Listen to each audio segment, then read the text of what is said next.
Hello everybody, Reggie Time here, and today we are going to be joined by a Sky Poker legend. He is a purveyor of salt. I don't know if purveyor is the right word.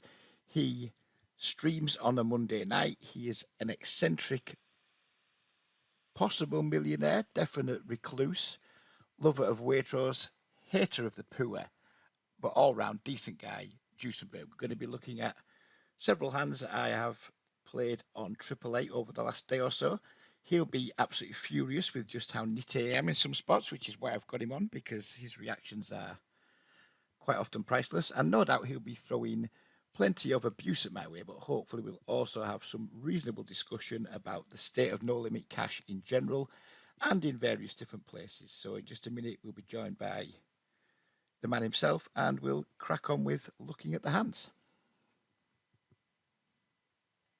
Oh, by the way, before I introduce Juice, if you see this before 7 p.m. tonight on Wednesday, the 15th of September, be sure to get across and watch PKR Part on Twitch. Good Sky streamer, very aggressive, very creative, runs marble races, generally entertaining watch, and yeah, definitely worth tuning into if you see this video in time. I'll put the link to his Twitch beneath the video. And yeah, please go and follow him. Please hit like on this. And yeah, let's call Juice up. I think you'll be quite distressed by how fucking nitty I mean, you already know that I'm a monster nit, but I've been extremely nitty the last couple of days. And I guess we'll get into it while we're going along. Are we looking at some... So I take this is Triple Eight Snap stuff. Yes, it's Triple Eight Snap, right? 25 and L, yeah. Okay, got you. And is this coming from that sample you posted in Discord the other day where you were like, where I joked, like, is this 12 max? Yes, it is from that session. Spoiler alert, my VPIP for this set, well, not spoiler alert, because I don't think we're going to look at Holder Manager. But yeah, my VPIP for the past, 5,000 hands has been 17%. I know you're not a fan of that. My PFR has been... It hasn't reached the lofty heights of 14 yet, but maybe it has because I played a session at lunchtime and it was a lot of four-handed and three-handed, and I think I managed to get close to a 21% VPIP during those games. So I was fucking lagging it up. I mean, I lost $50, but fuck me, I was lagging it up. I've got a reason for this, and I know it's boring, and I know people don't want to hear it, but these games, they're not that fucking good, and there's a lot of people playing very similar ranges, knocking the fuck out of each other, paying extreme amounts of rake for it, and then not really having that good a win rate. You and I have discussed this in the past. I've shared my win rates, and you're like, 4 big blinds is good. And I mean, at 25 and I'm way in excess of that. I'm up at 7 blinds, something like that. Only over 30,000 hands, but I think it's reasonable to say I'm going to be at least 6 long term. And I think a lot of that is due to the fact that I just don't play a lot of these marginal hands that are pretty high variance, pretty low EV, and very high rake. Because I think I shared with you a while back, my rake in big blinds per 100, when I play pretty tight, is 7.5 bigs 100, where most people are up at 10, 11 bigs 100, and that's huge. You know, if you're saving 5 big blinds 100 on rake, that's straight into your win rate on top of whatever you're getting. And poker for me, I think when we had that podcast last year, I said at the time, I don't think we really touched on it, it's not necessarily just me versus you, me versus the player pool. It's also you and I versus the site. Who's going to get the most of whatever dead money there is, who's going to get the lion's share of it. And when I play a bit looser, my win rate's pretty low, my rake bill's a lot higher, and it just doesn't seem to make that much sense to me. Now, you have the argument of, well, if you just keep playing too tight, you can never move up, you're never really going to improve. But I mean, my days of having ambitions to move up and play higher stakes are fucking a long way behind me. And my main goal in life is to just not have to go and have a proper job, have a proper boss. So if I can make 500-600 quid a month from poker alongside the respite care I do and the other couple of small income streams I have, then that's all I fucking need to do. So it's August was good for me. Craig won me that money with the with that the two major wins he had. I won a main event myself. And I ended up making about $3,000 in August, but that was from like just one or two small things, and the rest of August was like really fucking mediocre. I was trying to play a style of poker that, to be frank, I don't know it well enough. And I think it's something you've said in the past is like, you're better off delivering a strategy that you know pretty well and doing it well and consistently than you are trying to play a game you don't understand. And that's absolutely where I'm at with trying to play looser, try to use like more up to date frequencies, more up to date sizings. I just get so lost so often, and I think a lot of people do. It's a difficult strategy to we're trying to like use strategies that computers have take months and months to kind of like come up with. And then we're trying to use those strategies in games where people don't necessarily play the ranges that the solvers have used to come up with the solutions. And it's just fucking really messed up. So I don't know what you think about it, but I think in like the microstakes poker where lots and lots of nits are around, not too many out of line players, I actually think I'm not starting to. I've thought it for a while, but I've been resisting it. Like the whole high frequency small betting thing is just a shit strategy for the games that we typically play. But I'll be interested if you've got a counter to that. Maybe. I mean, look, I'm not sort of, I don't spend my days buried in a solver trying to become, the next Linus Love or something like that. I think, I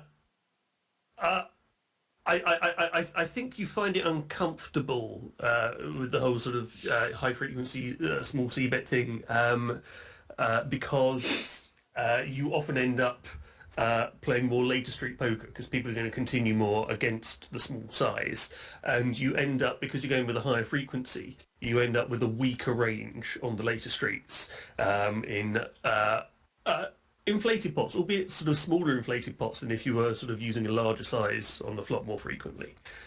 So that kind of takes you a little bit out of your comfort zone, and I think you may be getting sort of slightly lost thereafter. However, I think probably in defence of it still, I would imagine that the rate of people defending flop to small sizes is still nowhere near enough. So although it may not always feel like it in the moment, you're probably still printing a fair amount of EV by to go all Craig CU here, by people being weak and overfolding. So I think there is an element of that. I also think if you are trying to evolve your game and learn a new strategy, change your style a little bit, I think there's definitely like a kind of a painful teething process where your previous win rate takes a hit first as you learn and adjust.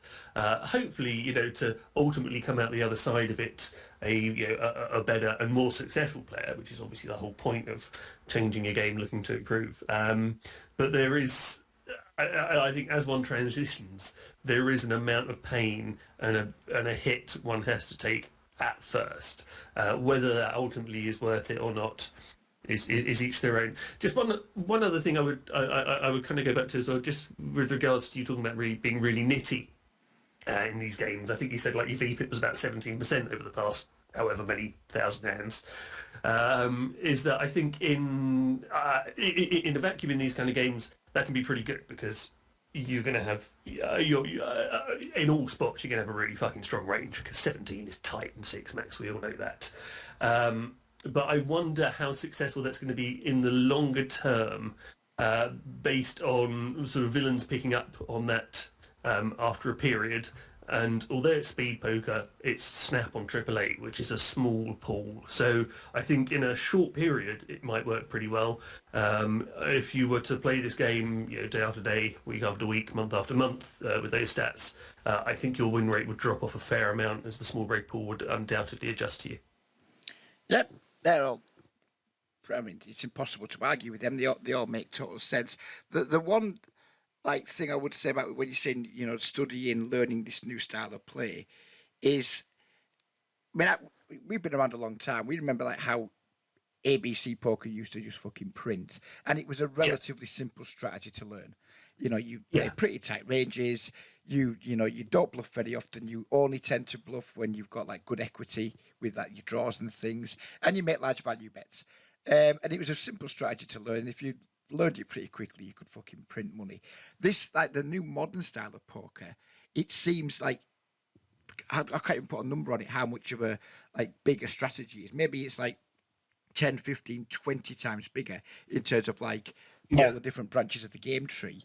And it's like how realistic is it that most people are going to be even be able to learn like 20-30% of that? I mean, how many times have we been in like the talk and grind sessions where I'm not going to name them for fear of shaming them, but some of like the more respected and better players in the group still come up with, I don't fucking know. I don't know what to do here. I don't know. And these are guys, and this isn't dissing them at all. It's not calling them out because I've got tons and tons of respect for them. But if these are guys who are putting like scores of hours of studying per month in and still don't fucking know to a lot of the questions in the closer spots, I mean, how realistic is it that the average player is going to ever be able to learn that new strategy well enough to make it worth their while even starting down that route of trying to learn it? Because to me, it seems like if really good players are still not sure, like what frequencies, what sizes, what opponents' ranges look like, there's just so much to learn. I guess what I'm saying is it realistic to expect someone like you and I, and we're not thickos, we're not fucking dunces by a long chalk, and you're not always a passionate poker player, but you've certainly got like a desire to improve and get better. How realistic is it? Do you think you can even learn 25% of what you need to know to apply that strategy quite well, and then it not keep changing? Because the more some of these solves now are taking 6 months. They're going to come out with fresh stuff in 6-12 months time. There's how possible to learn enough of that strategy to deliver it well and not have like an A through F game, and then keep up with the constant like evolving. Is all that effort worth it if you're only really going to continue playing microstakes games where you can probably just get away with being pretty tight, pretty straightforward, and still get the job done? Is it worth? My question is it worth the effort of doing that? Maybe, and the maybe for me depends entirely on how tough the games you are playing in are. If you've got, if you're in some nice soft kind of like low stakes sky cash games where there's at least two absolute mega whales dropping tons of BB per 100 into the table, you probably really don't need to be worrying about any of that. Just go back to your old school sort of ABC ways. Stacking fish is your forte. You'll be fine. If you are battling in games, if you're battling equivalent stakes on somewhere like Stars, it's probably going to become. It's probably more important. Probably increasingly more important. If nothing else, to better understand what a lot of your opponents are doing or are trying to do. And I think it can be sort of really intimidating, I think, when you first kind of think about changing from a sort of, I don't know, an old school ABC strategy or something sort of slightly more balanced but simple and easy, like the upswing poker 4 categories approach thing, which I know you're familiar with. I certainly am. Yeah. It can be intimidating. However, there are if you actually do start sort of studying it and looking at it, there is. You're right. Like no one really is ever going to be able to play sort of perfect GTO, but there are certainly many ways of sort of simplifying it. So what kind of guys do now is they'll kind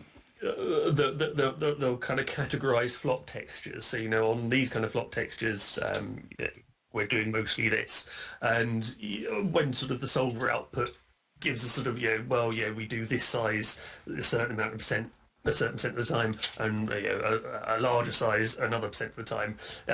If it's sort of if one is overwhelmingly favoured, they just go, well, fuck, we'll just go like the large size 100% of the time. So it becomes less intimidating when you realise how even sort of at the top end the GTO wizards do a lot of simplification to it. So it isn't, I guess, if you can be asked and you do have the desire, the mountain isn't quite as huge as it may first look, I think, when you look at sort of doing some simplified strategies based on it. But yeah, as to whether it's worth it, I'd say only if you're in tough games. Yeah, I mean, Otherwise, yeah, if there comes otherwise a they point won't get it. where I'm not beating the games I'm playing in, then it's decision time, isn't it? It's do I put the effort in, or do I just decide to take more hours somewhere and just provide myself with an income that way? Because one thing I would never do, I'm too old and too fucking grizzled to like continue flogging a dead horse. Yeah. I mean, I'm very self-aware. I know where I'm at in the games, or I think I do. And the minute I think, right, you can't make the money you need to make, I wouldn't just like erode the money I've saved over the last few years until I was like, oh shit, now I've got to get a job because we're running out of money. It would be very much be right. This isn't working. I'm just going to approach poker recreationally, probably turn myself into some tournament moron, and just get a job again. I mean, I'm Yeah. nowhere near that spot yet. I mean, I'm still a consistent, profitable player. I just worry about like where the future of poker is going because I think a lot of the time we're going to look at these tables and we're going to see a lot of people with reggish stats, but then when you see how they play, I think a lot of them are shit. Really quite shit, and I think a lot of them are trying to do what I've been trying to do for the last 8 weeks, 9 weeks, 10 weeks, which is transition through to playing a more like theory-based game based on what's out there, but they're just not being able to do it because either they're not good enough, they're not disciplined enough, they don't have the time to study correctly, and probably a combination of all them things. And I actually think that for a little while, it was interesting to me, and it made me a better player in the short term. But long term, I still think like my old way, because I'm so familiar with it, works better for me. And that's not me saying it's a better strategy. It's just a better strategy for me in terms of like, I just want to make X amount of money or X amount of win rate. And whilst a certain strategy does that for me, then why bother trying to do something different? And then when that doesn't work, that's when it feels like I've tried to adjust before I need to because I have no issue getting paid off. And I hear what you said earlier about if you play too tight too long. But anyone who's got hands on me for the last 8 years on Triple Eight, they've got like they could have 200,000 hands on me, and I'd be very surprised if my VPIP looked higher than like 18, 19% over that big sample. And I still don't seem to have much of a problem getting paid off. And I think a lot of it is because people see you're in it, because I've done it and you've done it and everyone else has done it. People see you're in it, but then they still have all these things going through the back of their mind. Well, I can't overfold here, blah, blah, blah, blah. And they just pay, nits get paid off time and time again. And we see it on Sky too. Some of the most absurd nits, even nittier than me, they're there every night grinding and playing. And I'm presuming they're not losing money every week. I'm presuming they're making Yeah. money. I'm presuming they're still getting paid by some fucker. It's not you or I anymore, but some fucker's paying them off. And I think that dynamic will always exist because even though I agree 25 and is a small pool, I think there's an even smaller pool of like regulars who play it every day. Then there's like a slightly wider pool of bad regs who play it on and off. And then there's just some pure fish in it. And I'd be surprised if, because people have been saying this to me since like 2008, you can't be in it in 2 years' time, but you can't be in it in 2 years. It's 13 years later, I'm still a fucking nit. I'm still getting the job done. And I think that will always be the case at the lower stakes because the people that are good enough to exploit the fuck out of me and punish me aren't going to fuck around staying at these stakes for too long. And the good ones pass through quickly and move up. The break-even ones just carry on staying breaking even, and the shit ones go broke. And in the Yeah. meantime, there's I mean, I'd be surprised if I couldn't be doing it. I'm assuming that the game still exists in 2025 and the game still runs. I still think I could have like an 18-15 with a 4% 3-bet and still be running at 6 bigs 100 in 4 or 5 years' time and it not change too much. And Oh, yeah, so that's why I guess I've switched back a little bit because I do think like that we haven't really touched on the rake, but like me saving 4 or 5 bigs 100 rake, compared to the average reg. I mean, is that as big as I think it is? Is it like is that um, massively important because it's huge. If you're paying 4 big blinds 100 more rake than me in the same game, then that has to have some significance somewhere, doesn't it? yeah. I mean, look, you're saving a break. You are potentially losing more by being too tight. Let's just say, for an extreme example, let's say that you were an absolute top end wizard. Let's say you were Linus Love for a moment, or insert sicko of choice. It would be plus EV for under those circumstances for you to be going much wider because your edge against the entire pool going post flop in particular, is going to be so great that you probably print money by being wider than Solver may suggest, because you're so much better than everyone else. And so, depending on how good you are relative to the rest of the pool, you may potentially be actually costing yourself a little bit by going too tight and declining to take some spots. In theory, perhaps. But at the same time, that way lies higher variance, that way is tougher on the mental game, and that can lead to sort of some natural swings where you're no longer going to be, because you have to deal with a slightly more wild roller coaster of a ride. So yeah, swings and roundabouts. But that's my only thought in theory about sort of being really tight. Yes, you're saving on rake, but you may be sort of sacrificing on plus EV spots as a result, which could be worth more than the rake save. But if we assume that, as we've discussed, like 4 bigs is a good win rate in here, then if my win rate long term is 6 bigs, then surely it can't be hurting me, because I don't think I could. I don't think by loosening up, I would increase my win rate. I don't think I would. Because all the things you suggested, especially the mental game factor, you increase your variance, you increase like the pressure on your mental game, and then you increase you decrease your levels of confidence because you are subject to that variance. I think there's more to it than like a lot of. I'm not saying you said this because you haven't. And a lot of people saying just like play more marginal hands, increase your variance, increase your win rate. If your win rate is already above par, doing what you're doing. From my point of view, if you were me, why would you want to change something if you're already winning more than almost everyone else in the game in terms of big blinds per 100? Can you see why I'm not that incentivized to change at the moment? Oh God, yeah. You know, I'm very much down with the sense of, look, if it ain't broke, don't fix it. Yeah, It ain't really been broke for you for the last 13 years, has it? So no, and the times it tends to break are the times when I try and change too much at once. I mean, I incorporate some small things that I've learned into my game now. I've turfed a lot of it out, especially like the small c-bet sizes. And I know what you say, people still overfold to them. Maybe they do, but you made a great point of you get down the streets and then everyone's got wider ranges and it just gets really confusing. And to be frank, I consider myself quite a good hand reader. Most of the time, but it's really hard when you like opened min raise, then you've c-bet 40% pot, which is like 1.1 bigs. You barreled the turn for 4 bigs. You get to a river, and there's been like a raise pre-flop, 2 bets and 2 bets, 2 calls, and there's still only like fucking 13 fucking blinds in the pot.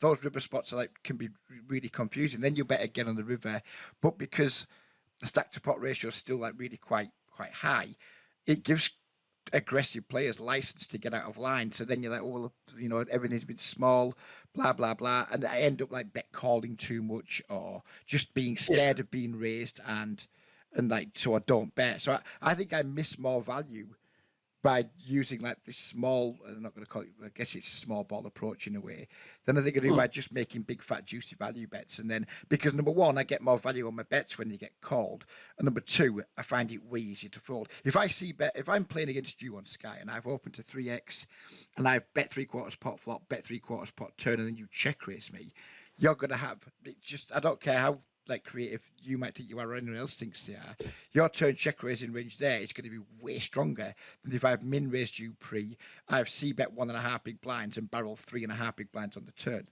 Well, of course it is, because you've narrowed the range of cards at which I get to the turn with by using larger sizes.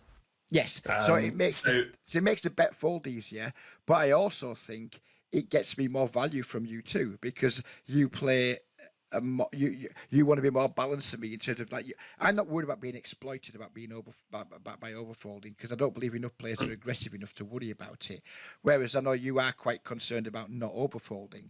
So I think my strategy would get me more value from you when I do have a value hand, but it would probably fuck me when you're setting traps, because you'd win a lot more from me with the traps that you set. So there is a balance to it. I'm not saying that was a really good strategy against you. I think I'd win more medium-sized pots, and I guess you would you would win a lot of red line from me for the times that where you are setting traps, or where my value bet on the turn is just a bit too thin. You've spotted that, and you can just put me in the bin by raising, knowing that I'm going to overfold more because that's my strategy. So I'm not saying it works well against you, but I think it's a pool in general, like Yeah. going like like just double barreling bigger sizes and checking a lot of rivers probably makes more money than wanting to use a strategy that uses smaller sizes and then requires more thin river value bets to make up the lost ground that you didn't get from your larger bets on earlier streets. And I might be wording that pretty badly, but I think a lot of this like small bet sizing is to like protect people's bluffing ranges, but then most players don't find enough bluffs to justify using the sizes they're using. I mean, when you're like betting, I don't know, 40% pot on the turn, good players will probably be pretty well balanced there. You and I won't be. Players even worse than us definitely won't be. I mean, do you really think you find enough bluffs on turns and rivers to justify using some of the sizes that you use? If you put you on like a lie detector, because I know I certainly don't. You might, I think you're a decent player, but it's really hard. And even like when you speak to people like Dan and Camilla, what have you, they say, they don't when they're like betting rivers, they know they haven't got enough bluffs in there.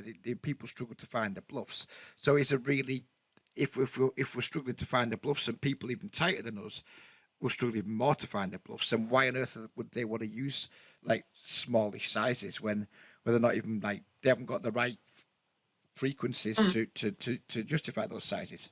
No, I agree with that, but you're forgetting one other element of the small size thing, which is it's not just about protecting bluffs. It's about getting wider value as well. So I don't know. Let's say you open button, big blind defends, flop comes down. I don't know, Queen 6-3, and you've got I don't know. Let's say you got pocket nines. That might not under sort of Reggie's like big bet approach on the flop. Pocket nines on Queen 6-3, let's say Queen 6-3 rainbow, might not be a slam dunk c-bet situation for you. If you're looking at sort of going 2/3, 3/4 sizing as your default. So you might kind of look to sort of check that back so you can bluff catch on turns. But if you're going with a sort of a higher frequency, smaller size, your pocket nines actually becomes a value bet because villain's going to continue with 6x type hands, something like sevens, pocket eights if they haven't three bet and pre, that sort of thing. So don't forget, it's not just about sort of protecting bluffs. It's about it's about being able to value bet more thinly as well. No, fair comment. I still think I probably would see bet 3/4 pot with pocket nines on Queen, especially on Sky, on Queen 6-3, because you see some outrageous floats on Sky, even when bets are on the larger side. Fair. And, to touch on that one before we move on to the hands, otherwise we're never going to get fucking through this. I don't do a lot of checking back to call future streets, especially with like underpairs and things, because I just genuinely don't think the general Microstakes population probes enough, like with weaker hands facing checkbacks. I haven't bothered putting any in this video because it would be tedious, but I've been like doing a lot of checking back and getting to showdown the last like 2 or 3 days on 888 over probably about 6,000 hands now, and so many of these like regulars with reggish stats, they just give up so easily. That there's hands where I've just checked down king queen in position expecting to lose to ace high or middle pairs, and they've defended something like king 6 and just not at any point attacked the fact I fucking checked twice. They still haven't bothered to try and bluff the river. But I just don't think people bluff anywhere near enough to like have a check back and bluff catch strategy with underpairs and things, because I think you'll end up just fucking owning the crap out of yourself. I'd rather just keep betting till they raise me and then fold. And if I bet, say I bet pocket nines twice on Queen 6-3x, I'm always going to check back the river. Sometimes they're going to have a queen and I value on myself a little bit, but a lot of the time they're going to have 5-4. They're going to have fucking 7-4, 7-5, 6x, pocket eights, that type of thing. So I don't think it hurts me that much. But the times, the one thing that I haven't done enough since trying to incorporate new strategies is value on myself enough. I value and if you're not value owning yourself at least some of the time, then you're clearly not value betting enough. And a lot of this strategy has made me, ironically, more fucking passive than it is when I'm just going, right, big bet, hope they call, big bet, hope they call. I just keep betting, hope they don't raise. I have less monster under the bed when I'm employing this strategy because I know the strategy far better. I just know what I'm doing, right? I'm just going to bet pretty big here, and if they continue, I'm maybe bet turn, maybe not. Whereas when I bet small, the monster under the bed syndrome comes massively, and basically I think monster under the bed's a product of just not knowing what the fuck you're doing a lot of the time. And that tends to come to me most when I'm trying to employ a strategy that, to be frank, I haven't fucking learned anywhere near enough of to even try and fucking deploy it. I think for that to use these strategies, you have to have a very intensive, way more study than play. Like Dusty Schmidt mentioned in his book, when you start playing, you should have 80% study, 20% play. Who really wants to fucking do that? I don't. You don't. There are some people who really get off on studying, but if I were to learn these new strategies to even the level of someone like Dan, who accepts he hasn't learned it anywhere near well enough, I'd have to study way more than I play, and I'm not prepared to do that. So I guess I'm just going to be a dinosaur for the rest of my life and hope there's enough fucking idiots around to get me to the point where I don't need to pay rent anymore. And then it won't fucking matter what happens, will it? But anyway, let's crack on with some of these hands, because there's one I'm looking forward to showing you in particular, because you will scream at me. But we'll see how we go. This one's pretty basic. This guy's raised under the gun with 3-bet. I'll move this in a minute. It's on video, so I can't move it now. But I got you. Cool. So then he's 4-bet, I think, is he? Yeah. No, he's called. Yeah. Oh, okay. Yeah. So, Right, that was me falling ace king to a 4-bet. What do you think of that, Mr. Duesenberg? So what is this? Under the gun opens. We 3-bet. You're in cutoff. You 3-bet. Cold call here. Cold call at the small blind. And then the 4-bet. You're a touch. You're a touch on the deep side, aren't you? Like 125-ish bigs effective. I don't know. I don't. It's the only thing that makes my dick itch. I know you like that one in this particular spot. Is that when the small blind flats, the guy who's under the gun now has a much bigger incentive to find 4-bets. Because there's way more dead money. Like small blind has just capped himself to buggery, and you're certainly going to have some 3-bet folds. So it's the flatting of the small blind which makes me all the more inclined to say fuck you with ace king. Let's run it. And you're also he's gone like a touch over 3x, but you're also getting a way better price, and you're going to be in position as well if you do just take it to the streets. I think,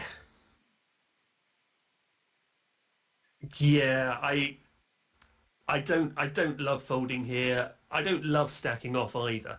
But I don't know. Yeah, I get in stubborn cunt bag zone and just go fuck you. Let's run it then. Yeah, this is like one of the things that I think there's like very low EV in me jamming this. I mean, I guess most of the time that range versus range, we're going to be a slight underdog if he goes in. How often do I think someone's 4-bet folding here? But I disagree with you a little bit. I think almost never. I've been playing a lot on Unibet, playing a lot here, and when that 4th bet goes in, as much as we all love to think people will have the ace-5 suited, the ace-4 suited, fuck me, they never seem to, Juice. Honestly, it's just me and you that have those fucking hands in the entire universe, and other fuckers just have like kings plus all the bastard time. And I think it's one of them spots where I think it's really close, marginal, jamming can't be terrible, getting it in here can't be terrible, but it's not going to be mega profitable, and it just increases your variance. It massively increases like how much rake you play in big blinds per 100, and actually doesn't increase your win rates. This is one of the spots where I'm like, it's annoying, but I'm happy enough to fold, because I don't think there's much, if any, profit in it. And then all the other side effects are all negative: higher rake, get more annoyed fucking quickly. The variance that goes with it, the mental game issues, the confidence issues. So for me, this is an edge pass.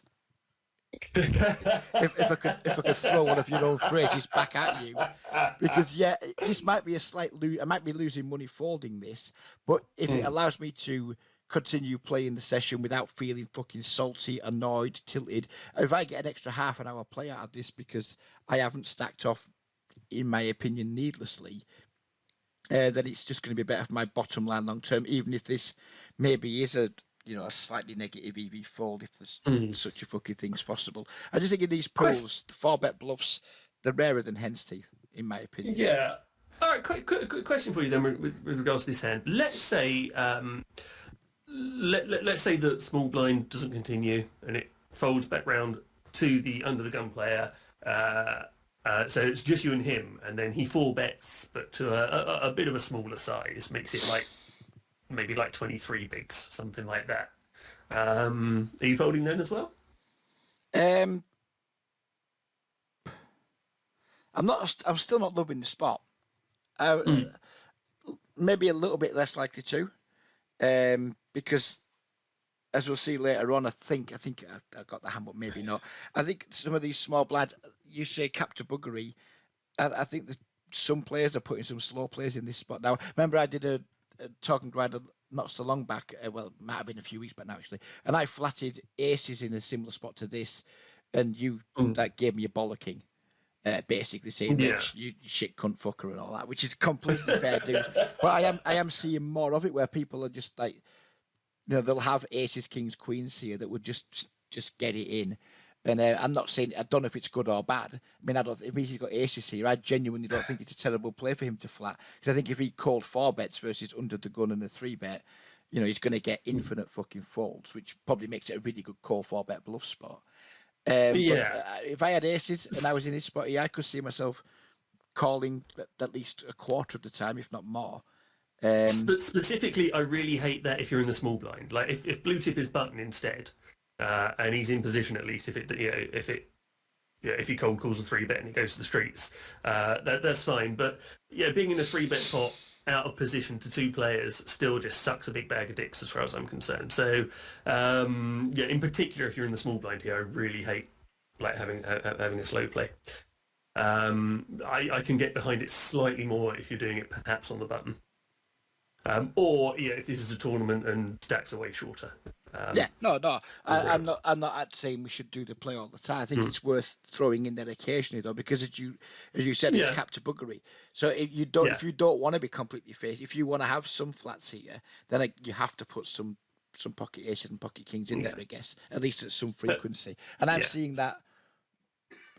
Not lots. That'd be a lie. But I'm seeing it more than I would expect. I've fallen into that trap a few times where I had queens here, and then this guy's flatted, this guy's got out of the way or whatever, and I've like gone bet, and then just like call with kings or something like that, and then I value on myself a few times with like jacks or queens versus smarts, like slow played big pairs. So I don't know if anyone's out there teaching that to be a thing, or if people are just doing it for whatever reason. I don't know, but it's definitely becoming more of a thing. In my opinion. One final question I've got for you then regarding that hand. So let's say, as we're going back, let's say make it simpler, small blind folds, under the gun, then 4-bets you. Yeah. To what would likely be a slightly smaller size, because there's less dead money out there. If you're leaning towards folding still, does that not then make it better to just flat ace king? If you're 3-betting it intending to fold to 4-bet? No, but I don't think so, because maybe you and I have some disagreement on how people's 4-betting frequencies. I think they're going to 4-bet me with aces, kings, the other ace kings, of course, and then maybe some like ace X suiteds. But and I'm going to overfold to that, so I'm going to allow myself to be bluffed sometimes, blown off my equity sometimes. But way more often, they're just going to call with worse hands, and then I'm going to have position in a 3-bet pot with a good hand. So is that goes back to like the old-fashioned argument of queens. Do we get queens in pre-flop? And if we're not, maybe not quite that. People used to like have the argument years ago of like 3-bet folding queens and jacks was like a really big mistake. If you're not going to stack off, don't 3-bet. And I didn't agree with that at the time, and I don't agree with it now because we can still get so much value on our 3-bet because people are just too stubborn. In these games, one of the most tilting things in all of poker for me is when I 3-bet to, say, 10 bigs in position. Some calls like for like 10 or 11% of their stack pre-flop and successfully set mines against me and stacks me. And that happens enough for me to know that people are just calling with way, way, way too many hands, in my opinion. I mean, I really despise set mining out in 3-bet pots. I almost never do it unless the 3-bet's too small, or especially deep, or for whatever reason, I'll have a specific reason for doing it. But people just don't fold enough, and because people are opening more sensible ranges, they have more hands they want to defend. It's not like the olden days where people would open ace-10 off middle position and have easy folds. People are kind of most of the things they open from most seats now, they're going to want to defend a lot of it. There's not a lot of total trash and shit in there anymore. So if people are opening 6-7 suited middle position, they're going to want to see flops with that sometimes because they believe they have the implied odds, etc. So I just think and you said to me the other week, and I didn't disagree at the time in terms of like getting into a sparring contest with you, but I'm happy to have the conversation now. Whereas you were saying, if people are folding to 3-bets more than 50%, they're folding too much. I mean, I vehemently disagree with that. In these pools, if you're defending like to 3-bets, if you're fold to 3-bets like 50% or lower, I think you're way over defending versus people who are only 3-betting. Outside of the outliers, the average 3-bet in these pools probably 4 or 5%. So if you're like defending way too, absolutely. I bring my holder manager up and like the 3-betted 25 and L, like when you do the opponents list thing, is about 7%. But that's swayed by, like you say, when I take myself out of it, it drops to 6%. And then if you like look down, like the average is 7% or maybe 6.5%, but the fucking mode is way lower. There's maybe a lot of people who are up at like 9, 10, 11% who bring that average right up. But the mode, I think the mode's the right fucking word anyway, like it's like way fucking lower. I know what you mean. There's maybe 20% of the pool are 3-betting 10% plus, and they bring the average right up for the people that are 3-betting fucking 3%, 4%, 5%. So it makes it actually look more aggressive than it is when you scroll down. And I'd be interested for you to do this and tell me what your database says for you. When you scroll down, you quickly, you can get the scroll bar like maybe only a quarter way down the list, and you're already into 5% territory. So I actually believe that even though there are certain people 3-betting big numbers, I'd say the average 25 and L snap player is 3-betting at most 5%, maybe 5.5%. So why on earth, if that's like what the average player is doing, why the fuck do you want to be defending like 50% of your opening range against like such a tight, probably quite linear range? Well, I mean, surely, Reg, that depends how tight one's opening range is in the first place. Yeah, of course. Just pretty fucking snug, it would appear. Of course. But I mean, if you're in the cutoff and say that you're opening 25% of hands, maybe slightly more, and then you've got someone like me in the big blind who's only 3-betting 6% out of the big blind. Why are you going to want to defend like half of your hands against me there? Because you're at a pretty big range disadvantage, and I get you're going to have implied odds now and again, but you're also going to have quite a lot of reverse implied odds where you hit bits and pieces and just you're forced to call 1 or 2 bets against me. So it's not like you're just like, oh well, I'm going to get away from everything unless I smash it. Because even though that's what we're thinking to ourselves when we make the call, you defend 6-7 suited, the ball comes down, something like Jack 7-5. And I see bet, and you're like, oh well, I've got a fucking pair, I've got a backdoor straight draw, maybe I've got a backdoor flush draw too. Then the turn comes down and it improves you to like a fucking gut shot or an open ender. I bet you call again. Before you know it, you put 40% of your stack in and you get to the river, you're left with like a miserable middle pair. So for the times you stack me, there's all them other times where you just put 30 or 40 blinds on me and then not been able to. I'm not saying you in particular, I'm saying that the pool. Yeah, I mean, I don't know, it's all relative though, isn't it, Reg? I mean, getting to play post-flop in position is always extremely valuable. That always adds a good chunk of EV to a spot. And if the person who is 3-betting you is doing it too tightly, in your opinion, it does mean that there are a number of boards where where say you, a 3-better, are not in particularly good fucking shape. Basically, ones without many broadways on there. Your range as a whole is starting to get a bit fucked. Yes, you have the overpairs, but that's it. That's all your value. and that is not going to, and that's going to be less than half your range. So yeah. No. So we could batch it back and forward all day. Just for me, someone who's three betting like 5 and 6%, I just took issue with you need to, if you're folding more than 50%, you're folding too much. I couldn't be asked. It's too. I'm the same as you. I'm not the fastest typers. Could not be asked having like an argument over like a Discord fucking type into each other. But I strongly disagree with you. I think fold to three bets in these games should be up at around 65% because people just are not three betting anywhere near widely enough. And a lot of the calls you make, especially the ones who call too much out of position, I think the big losing calls, and then you factor like you're out of position, you're up against a stronger range, and you've got the rake. In position, I get it, yeah. I defend probably too many versus too many three bets in position, but out of position, I massively overfold. I'd hate to think what my fold to three bet out of position is, but I imagine it's over 70%. I would imagine. And like I said, when you said if someone's folding more than 50%, they're overfolding, I'd vehemently disagree with you. In theory, they probably are against people who are. I mean, someone's three betting 17% from the big from the blinds and three betting 12% from the button. Couldn't agree more with you, but that isn't the games we're in. I'm happy one day to go through my database with you. There just isn't that much aggressive three betting from the majority of the players in the pool, and I think it's easy sometimes to get blindsided by the ones who are doing it and then like over adjust to every fucker else.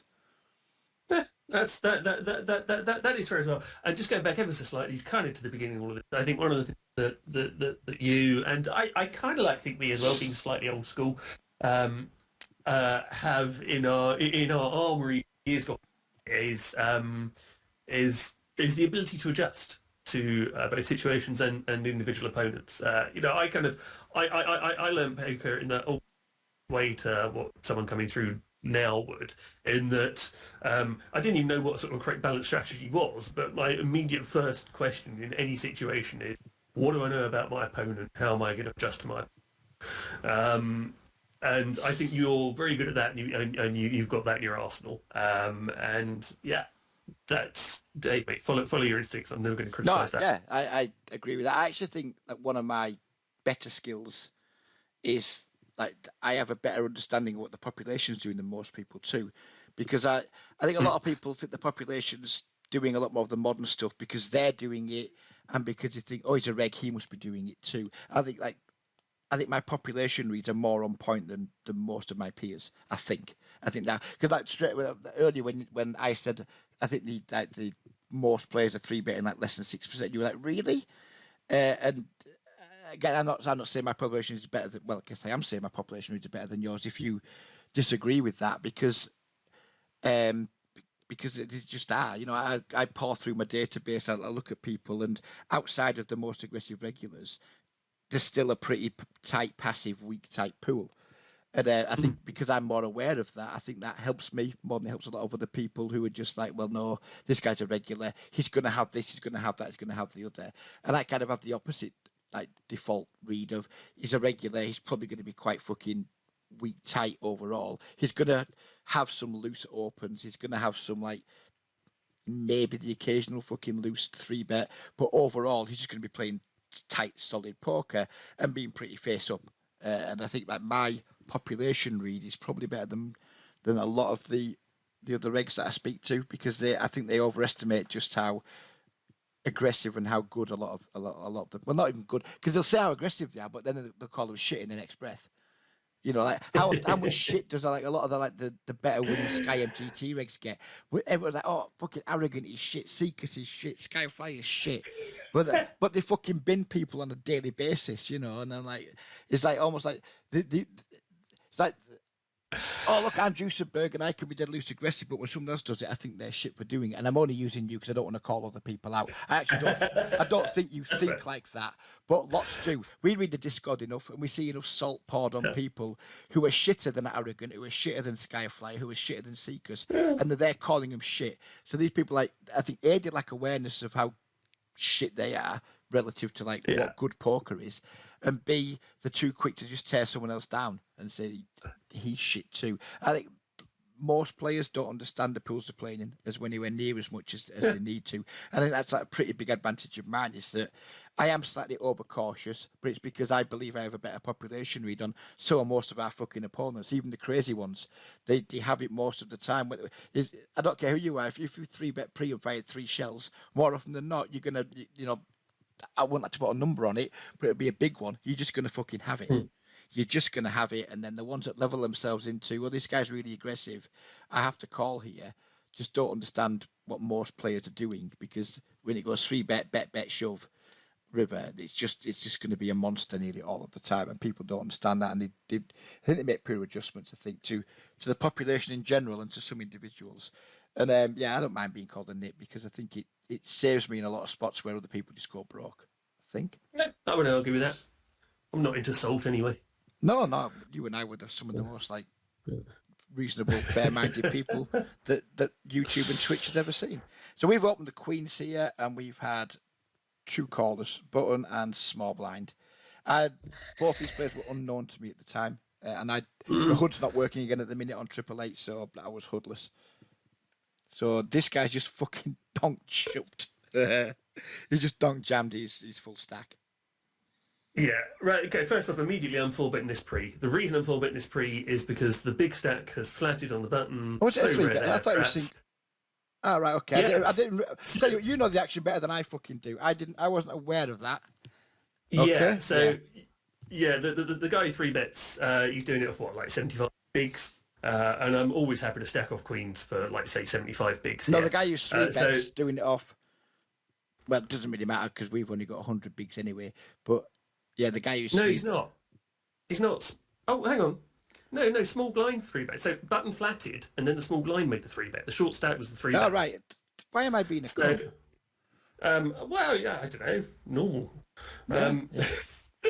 So in this spot, because the flat on the button and the stack size, the small blind, I'm absolutely 4-betting queens here. Happy to blind for that many big blinds, and also to knock out the button here. I reckon his fold frequency goes way up when you're under the gun range, comes over with a... Yeah, that's fair deuce. No arguments there. Had you known, just imagine then, I didn't have stats, so we're going off on a tangent here. Imagine this guy was 25-8 and that was 3,600 hands. Would you still just 4-bet pre versus him then? And I know it's a very hypothetical question, but the reason I'm asking is because I believe this pool is not like this guy, but I do think they're generally quite weak and tight, and I tend to think squeezes in this spot, especially from guys who don't have 100 bigs, are usually going to be pretty damn fucking strong. And whereas Queens is ahead of their squeezing range, I'm not sure that Queens is going to be that far ahead of their get it in range. So that's why I'm asking, if this guy had 3,600 hands and the same stats, would you still be willing to just fucking pump it in? It depends. If there's 3,600 hands there, and it depends what the 3-bet stat is. If there's that many hands and it's like 1, then perhaps not. But if there is sort of, I don't know, anything above about 3 or 4, then yeah, fuck it, let's do it. Yep, no problem. I mean, I'm not sure why I didn't. I guess it goes back to my dislike of just getting money in pre-flop without aces and kings, basically, or maybe ace king.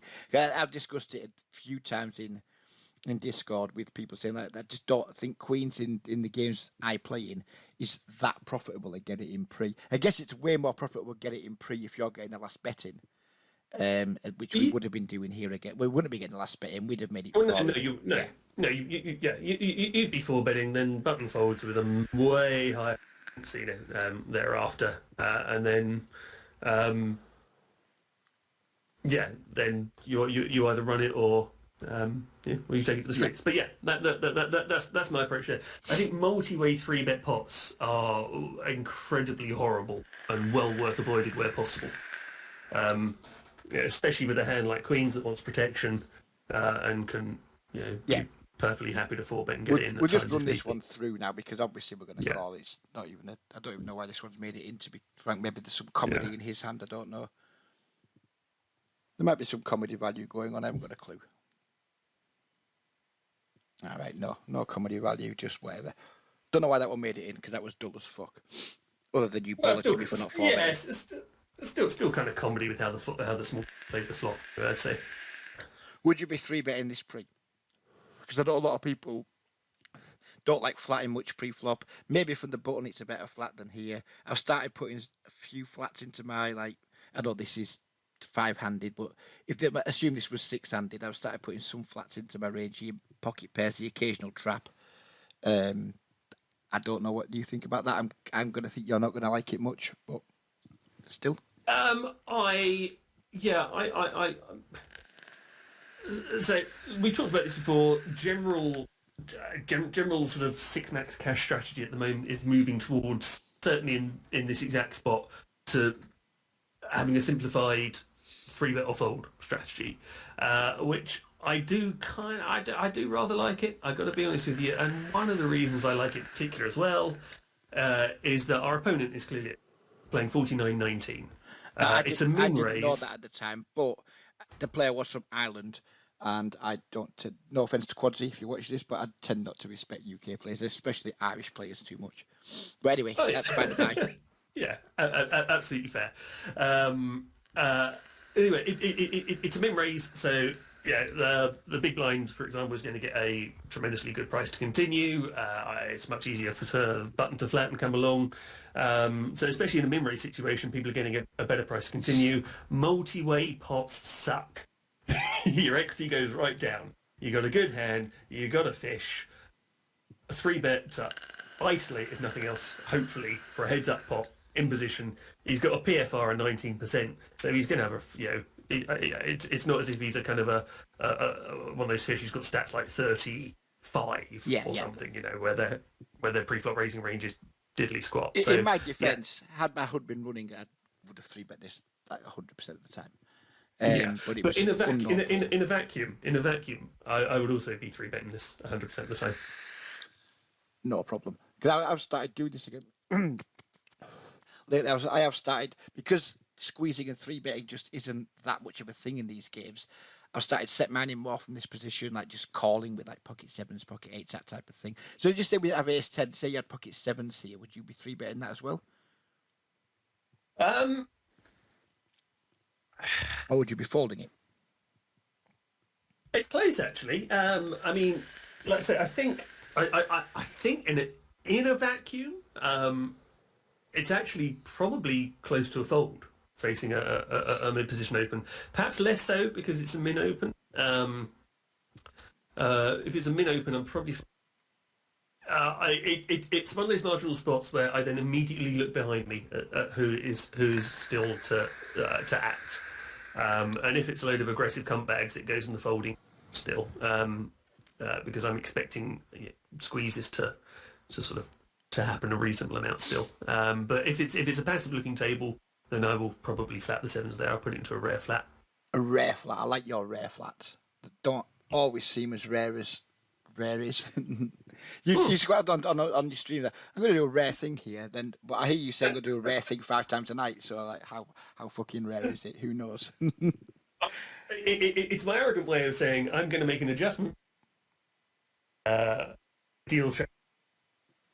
There we go. That's where it really comes from. So now we've reached this turn. We've turned a bunch of equity. If we don't have the best hand, we've got lots and lots of fucking outs to the best hand. As played, because you wouldn't be in this spot, but as played, what would you be doing here? Just calling. Just calling. Just flatting. So you don't think there's any value in raising here at all? No, because all right, let's say you raise here and villain rips it in your face. We just How grim does that feel? Well, grim, but we just snap it off because we're going to be, obviously we've got lots of draws to really strong hands, haven't we? This is what I've just started putting back into my game this week. And but it seems silly to narrow villain's range into all of the stuff that you're behind to, because he's not ripping a6 here, is he? And you lose to every other ace. He's not ripping ace5, a6 here if you raise. But so also, you lose to every ace. Is he folding ace jack plus though? If we raise here? No. You don't think so? I don't think so. So if you're in his shoes, you've got ace jack here, and I make it 35 blinds, you're just going to continue with you. Well, ace jack, no, that's a good shot. Ace queen. And you just, based on how we know how these games play, turn raises are usually super strong. You just continue. Are you just like not folding ace queen here when you get raised? Yeah, because I'm sort of still quite high at the top of the range, and the board is really dynamic. There are so many bluffs you can be finding.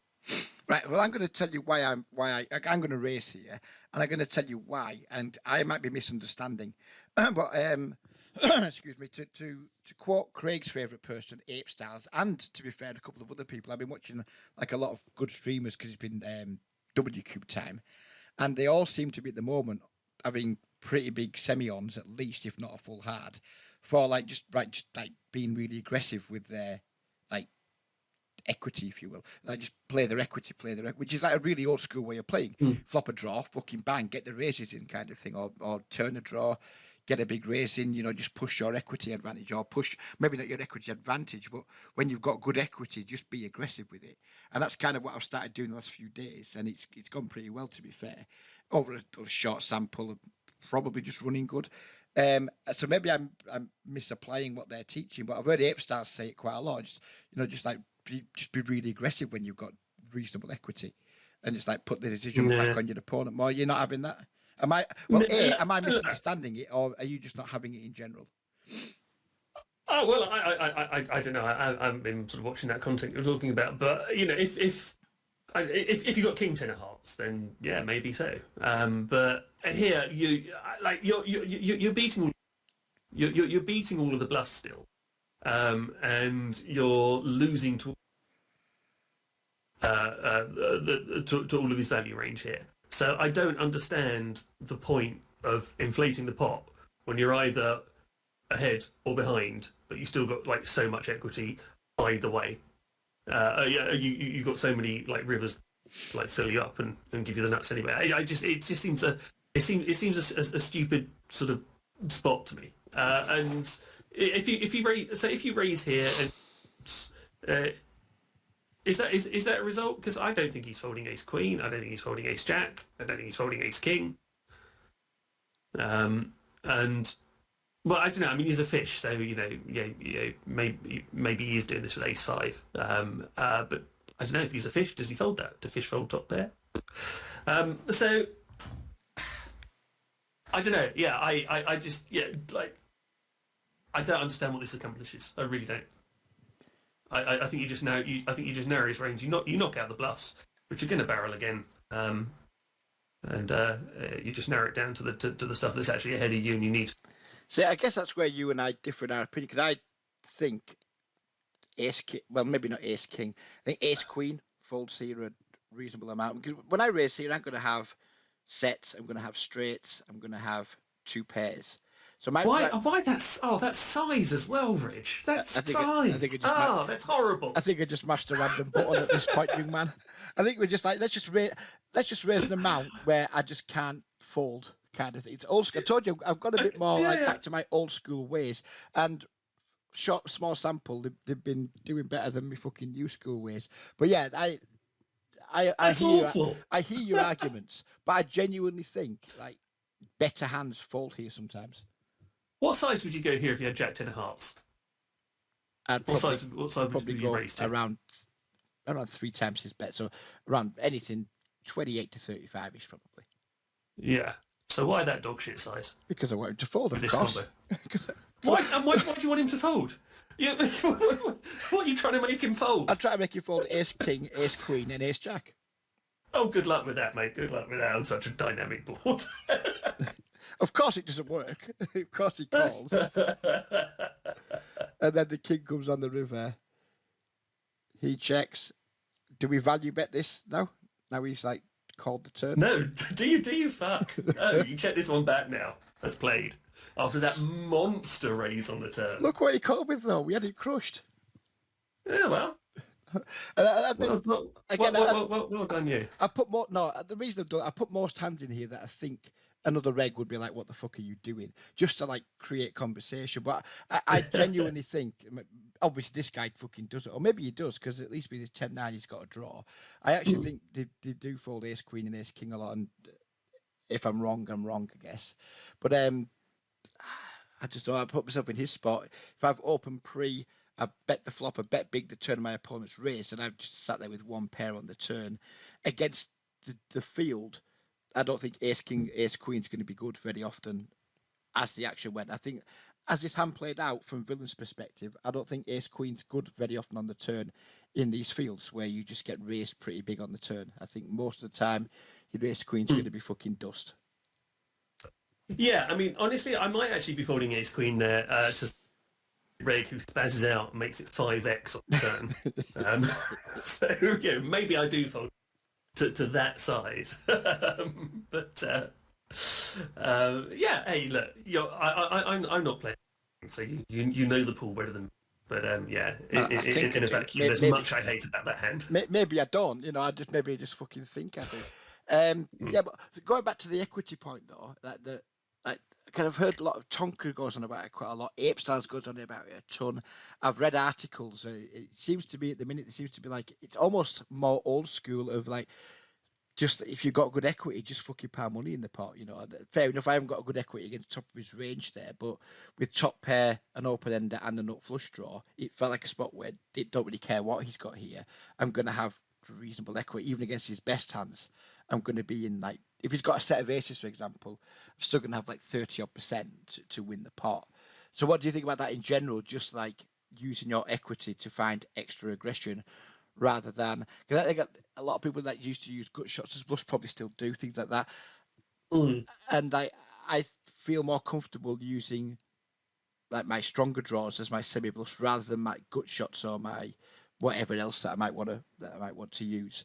So what's your thoughts in general about, if you have a bunch of equity, just fucking shoveling money in and letting the chips fall where they fall?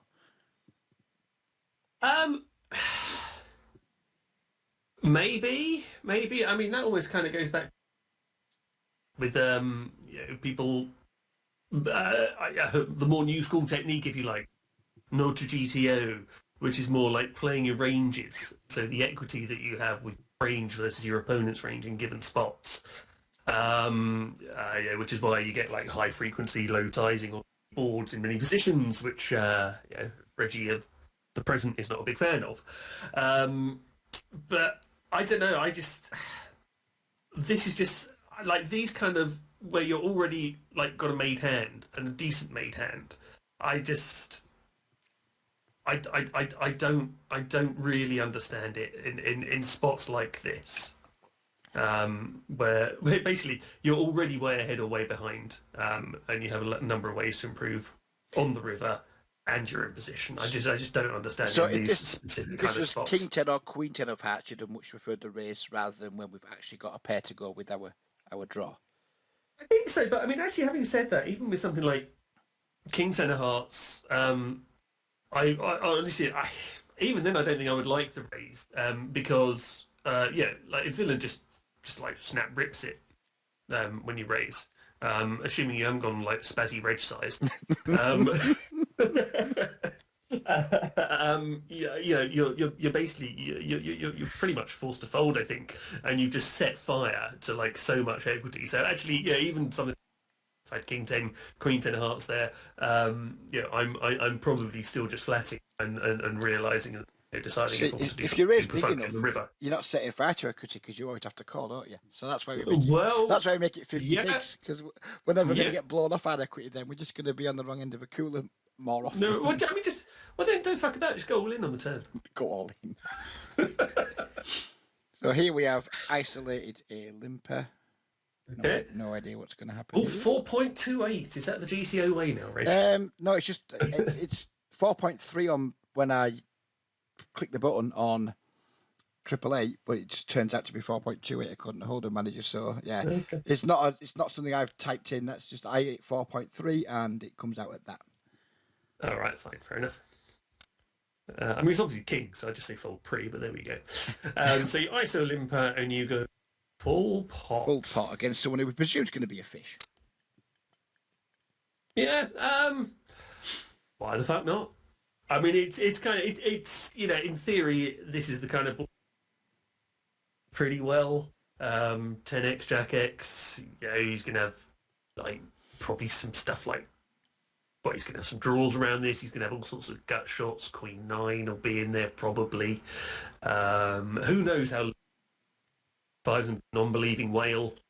And yeah, I think against fish you can't go too far wrong with just piling money in with big hands or strong hands.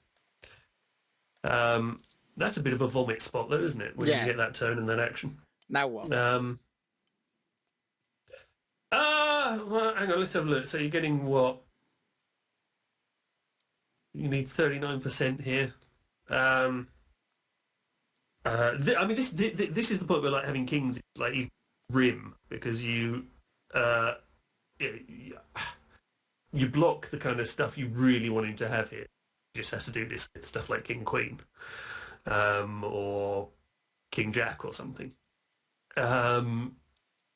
So it makes fuck all difference. But like aces is a way easier call here than kings is because you want him to have a king. Yeah, of course. Yeah. But I don't know. I just think, oh well, fuck it. Go on then. I thought. Go on then, Mr. Whale. I just don't think this is a bluff anyway. The problem is, like you say, you can have some like pair plus draw stuff that's making me fold my kings, but a lot of that stuff is going to contain a king, isn't it? Like you said, it's going to be like king, jack, king, queen, that type of thing. Aces I wouldn't have folded for the exact reasons that you so eloquently put earlier, but they're just like, I've only put whatever I put in so far 13 bigs, and now he wants to put 57 bigs in. 2x pot almost fucking over bet. I didn't like it, Juice. I didn't like it, so I just did what your exclamation point king says, and I just folded, but I wasn't sure if that was like an overfold. But I have been overfolding a lot lately. That's part of the reason why I want to do these videos, because I've been doing a lot of overfolding, and my graph seems to continue to go in the correct direction. Honestly, actually, like the more I think about it, the more that the more I really don't dislike that at all. Although the only thing I kind of do wonder though is like with like real nutted stuff, like if he's got, I don't know, let's say he's got nut flush here. Say I need that. Does he really do that? Probably not. With the absolute nuts. Does he do that with the was it's a lot more two pair stuff. Like 10 queen, jack, that type of thing. Maybe once in a while he's just got 3 deuces and he shit his pants on the third club. Although I think we hear from 3 deuces on the flop, I think he probably just check raises a flop with 3 deuces. To be honest, I think it's most likely holding there that has us beat is going to be 2 pair queen 10 queen jack, that type of thing. I think the queens improved him somehow for him to do that. But then I'm not good enough at the fucking maths. If he has got queen 10, is 39% enough to just fucking click the call? If we think he's only got 2 pairs, then do we have the fucking prices? Yeah, fucking. I don't know, but it's honestly, I think it's. I probably call so I can lose and then post it. Yeah, well, that's an option. Kev, Kev, look at those stats. Kev loves it. Kev loves to see flops. I think. Yeah, he does. So the awkward thing here is he's like, this guy's called who's a fucking nit, and I'm kind of familiar with him. Not massive. This sample size won't be true. This will just be like session stats. I kind of know he's a nit-ish type player. So do we? I guess we have to 3-bet and fucking isolate here. But what size? Oh Christ, yes. So what size do we? It's an awkward spot because of like there's extra dead money in the pot. Like what size do we go here to just try and just knock X Factor out without, fucking making it too obvious we're just desperate for him to fold? And would you use a different size here with jacks than you would aces? Sorry to interrupt, but if you had aces here, would you have a different size to you have when you have jacks? Don't think so. Just because, like, if there's a reg in the pot, basically, I kind of try and keep sizes with all parts of my range. I don't know why. I'm probably over-respecting a lot of regs when I do that, but with everything I do. But yeah, when you face this out already, you're kind of going to be so heavily weighted to value stuff, aren't you? When you come over the top here, because there's no post flop play against Kev. What size am I going here? I'm probably going to, but I think I like about 22 bigs here. I think What did Reg do? X Factor still gets quite a good price, but Reg went 27, which I don't hate, to be honest with you. I think this is going to go to post flop, though. I think, yeah, it does. Which fuck knows what this is. At this point, I didn't have a clue what this fucking was. Literally had no idea. Because I'm aware he's like a pretty weak, tight, shitty player. I did start to get paranoid that it might be queens, you know, and I'd just be in a big fucking pile of pain. Then we get this flop. I think it's going to. It's hard to see, but I think it's going to check to us. So, what's your bet size? Is it just all of it? We've basically got like an SPR of 1. Is it all of it? Is it less than all of it? Are you ever checking here? Don't think I like checking personally. You like checking? No, I don't like checking. Oh, you don't? Okay, cool. Yeah, no, I don't like checking at all here. I mean, it's a kind of sort of ugly ball because like I think this guy is going to have some pocket nines here, maybe even it's occasionally, although he does look very nitty. I think he's going to have pocket tens here. Obviously, that's fine. You block a load of the outs to improve, so that's kind of nice having jacks here. And occasionally he might have queens. He really ever have kings plus. And he's going to have a load of sort of ace queen suited, ace king type stuff. So yeah, honestly, you got a gut shot to the virtual nut straight. So yeah, I don't mind mashing that pot button. I quite like it. I hope I did bet. After saying I don't like check, I went with that. I don't know why I went with that size. I guess it's the same fucking thing as going all in because we're never folding, of course. No. Yeah, he did just fold. So I guess that was just like what do we do on that flop? Because I think, you know, if we're going to say what we're targeting for value from him, just pocket tens really, isn't it? Yeah. If he's going to have tens, then he probably is going to have nines and eights, I imagine. At what point do these people who flat tens twice decide I'm flatting tens, but I'm not flatting nines or eights or sevens or whatever? Because surely the tens, nines, eights, sevens are all pretty much the same hand, aren't they? Not necessarily. I mean, there is a cut-off point, isn't there? You know, a two's the same. No, not to you and I, but to the people who just love to fucking set mine. Is there a lot of... there's a big difference between tens and deuces, but is there a big difference between tens and sevens in this player's mind? And I guess we can't answer that because we can't jump in his mind. But I'm of the opinion if he can have tens, he could certainly have at least nines, possibly eights too, and maybe sevens. I don't know. You just like a spot where if we get action, like we're going to bet, but if we get action, we're always fucked. But you don't want to check. I think if we get action from X Factor there, our jacks are just fucking dust. But we can't allow a free card to come off at the same time either. Okay, but Reg, question for you then: if you had aces here instead, do you play it the same way? Because I'm playing it the same. But yeah, because then I can get value. I'm ripping flop with aces because there's a load of uncomfortable turns at the very least. Yeah, but aces is ahead of queens and jacks and tens, queens and jacks, isn't it? Where jacks isn't ahead of queens and jacks. Yeah, and I think this type of player can probably definitely have queens here.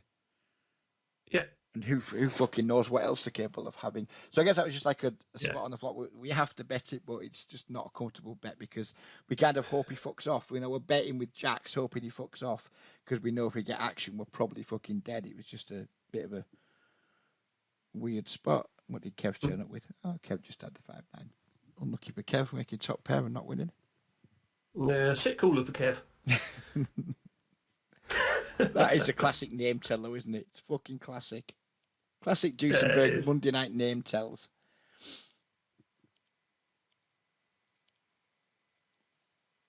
Multi-way flop. This is the one I think you're going to hate. So it's gone multi-way, and this guy's led in a multi-way pot on Queen 6-8 two-tone. What are you doing with your jacks?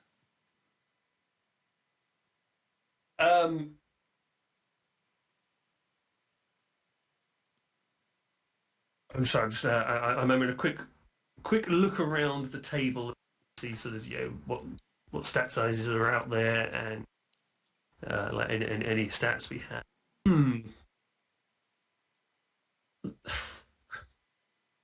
I am peeling one here. So if you peel one, what is your plan for the rest of the hand? Because this is spoiler alert. I just folded here. Didn't give a fuck. And it's like, right, this guy's bet multi-way. I've got a bluff catcher, and how often do I think people are betting out of position in these spots with the hand? I mean, how many streets can I call? If I'm going to call here, how many more streets do I call before I finally fold? Obviously, if he checks the turn, then happy days. We probably have the best hand. But I just didn't. Yeah. I had a little look into the future and thought I don't like what the future looks like here. And I just made an incredibly fucking nitty fold that I thought you'd be screaming at. Yeah, you haven't screamed yet, but there's still time. Look, I haven't screamed yet because it's an immediately spot. However, it's a pretty fucking dynamic board. There are draws galore out there. He's gone 1/3. And you don't have a heart in your hand as well, which I think is kind of relevant. So, or kind of just weighs me, like if it's marginal, I might take something like that into consideration. So yeah, if he'd gone large, then I'm kind of down with binning it immediately. In particular, not closing the action. I think at this price, without a heart in your hand, to me, it's just about a peel, see what happens, and decide on future streets.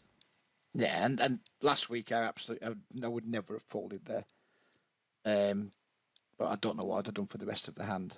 Yeah. And it's just going to play through because it's just how I recorded the video. Turns out they both had the same hand here and we were fucked, but that doesn't... I'm not playing results, I'm not saying it's a good fault because of that. I just think that when I see... I don't know, like, we're supposed to, like, not respect donk bets.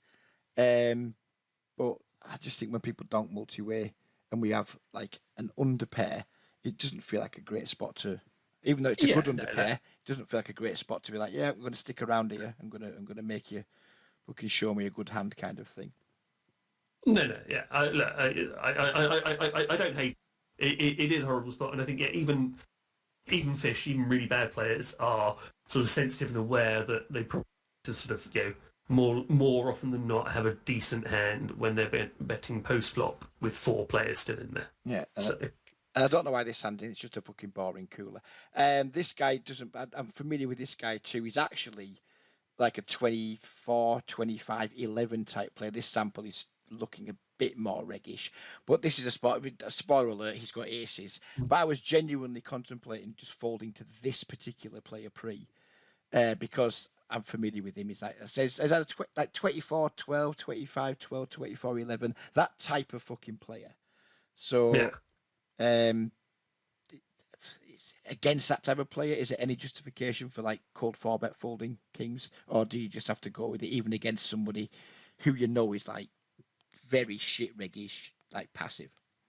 Yeah, Reg, you could. I don't think I know, I can't. I just felt so fold kings. I just felt so dirty because when that came in, I knew what it was. You're just like, right, this cunt's got aces. Yeah. I think I just felt so dirty doing it, knowing what a fucking nit this guy is. I know. So that's why it's in. It's just a question: if you know a guy's a mega nit 24-11, is there any justification? Can you ever just say, right, I'm getting out of line when we fold here, or do you just have to take it up the arse like a man? I think there are some spots you just have to take it up the arse like a man. Yeah, against a 24, you have to take this one up the arse. If this guy was a 24-1 over a large sample, you can perhaps imagine this was Sky and that's Keys Associate. Are you still just saying "fuck you, have my money"? Yeah. Yeah. Yeah. Because he'll have ace king suited sometimes, and he's like a kind of a he's a stubborn cunt. If he decides he's pile, then he'll pile it, and he'll occasionally have queens. I think, especially if he thinks you're a bit out of line, he will get slightly more stubborn and wild with something like queens. The only reason that's saying is because I did feel really dirty. Because the minute he piled, I'm like, Reg, he's just got aces, Reg. He's just got aces, Reg, and of course he fucking did. And I felt dirty, but I didn't have a king fold in me, I'm afraid. Just didn't have it. That's okay. It wasn't on the bubble, was it? I'm going with the 6.28 this time. So this guy's a regular. He plays very similarly. Remember that we were talking about the 15L bots He plays very similar to Yeah, them. yeah, yeah. None of them play in this pool, which is why I quite like the pool. But he's. Yeah. I only became aware of him yesterday, but he's doing a lot of the same things. He's got the same 3.4x pre-flop. I've got like 800 or 900 hands on him now. He's looking similarish to them. Whether he's a bot or not, I don't know. But he's just showing definite signs of promise that he could be either a bot or I guess it must be a bot if they're all doing the same thing, because people using real-time assistants wouldn't always do exactly the same thing, would they?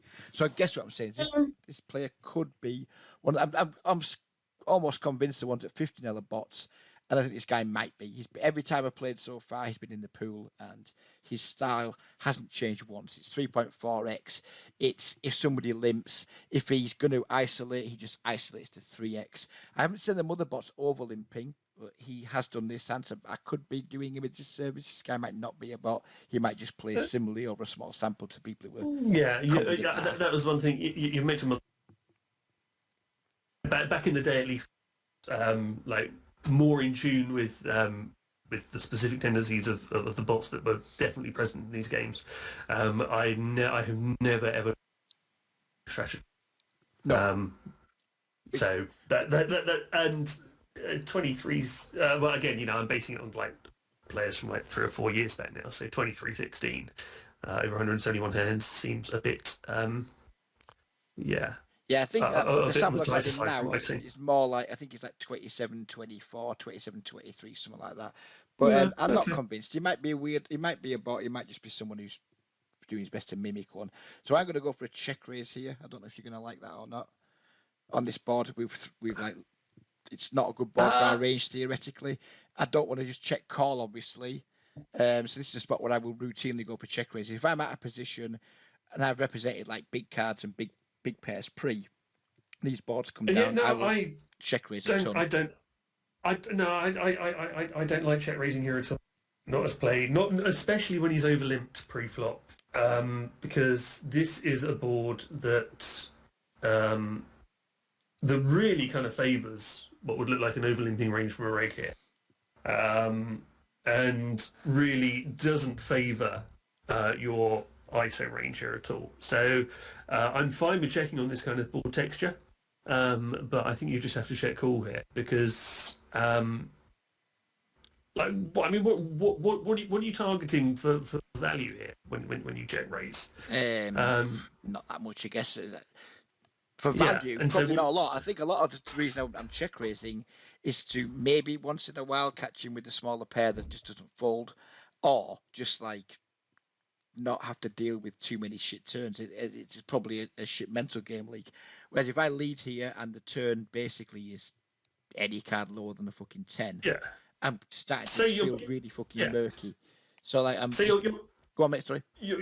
You're basically saying right now that you've decided that you want to employ a shit strategy on the flop because you're scared about how you play future streets. Yeah, that's precisely what I'm saying. But also, I do believe, we will get some value from like if he ever does have like pocket sixes, pocket eights, things like that. That bet they probably aren't going to fall to a raise. And then on reasonable turn cards, like for example, if the turn was an ace or a king, I wouldn't be remotely fucking scared of it at this point. If he got a check raise, then I'm not worried about overcards in the slightest, and I happily just carry on betting on overcards, I guess. So I guess like if he's, it depends what he's doing with like pocket eights, pocket nines, pocket sixes pre-flop. If he's overlimping all of them, I don't think he's with nines, but maybe he's with eights and sixes. I don't know. It's thin. It's I just hate it. Not on this kind of board texture. I mean, like, what's the plan then, Reece? The plan Let's is say he check calls, raise and he calls would be basically barrel huge on cards that don't complete an obvious straight. So like a deuce or a 9 or a 10. Well, basically, I don't want to see a 3, a 6, an 8. Maybe don't want to see a 9 very often either because, you can have pocket 9s, I guess. Basically, the plan is fuck off, mate, will you? Because, this is going to get fucking tricky for. It's a badly played hand, I think. I think I played the hand badly. Yeah. But it's what I do a lot. To be fair, it's not often you're in this spot in limped pots. And against a fish, I probably would just bet, just see bet and continue. It's against a reg. Yeah. I kind of wanted to check here because I'm going to be checking here a lot with ace king, ace queen, king queen, king jack suited, all those things. So I kind of don't just want to all my checks be weak. I want to have some check raises in here. And then what check raises I'm going to have? I'm not going to have like pocket fours or pocket fives that do this. I'm just going to check the big blind with them. So I'm never going to have any sets that can check raise. I'm not going to have any straights that can check raise because I made it 6x pre. So like, what check raises do I have, or do we just not have a check raising range at all? Well, if your range doesn't really contain any of the hands you said, then you don't really want to have a check raising range here, do you? No, Because you're always like completely capped to like big over pairs like this or fuck all there. Yeah, so I guess I'm overthinking it because I was going to say, but we can't really check what we can because we can just check call, can't we? Which is what you were suggesting in the first place. Anyway, let's see just how badly I butchered this one. Because I'm looking at the clock. I've only got half an hour left. I'm not even halfway through the fucking hand yet. So that the ace comes on the turn. Oh, I check again. I should have bet there. That's a mistake because I did say I wouldn't. Maybe I'm not scared of it, but giving him a chance to bluff. I don't actually remember this hand. He bets. I think we have a relatively easy call. I don't fucking know. I don't know any more, Juice. The 4 on the river, brickish. I mean, what do you think, as played, what do you think of the turn check call?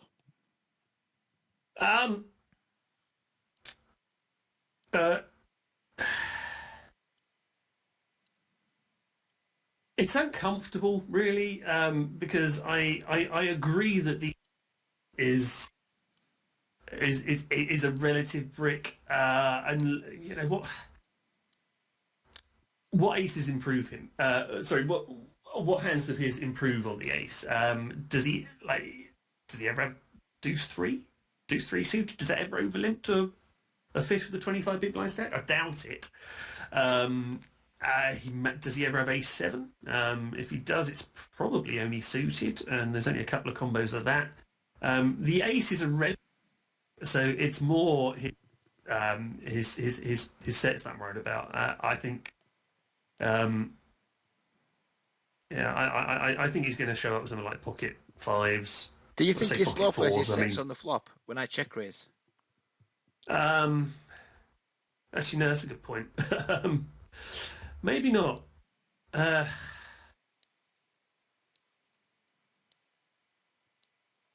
that is a good point. Probably not, actually. So,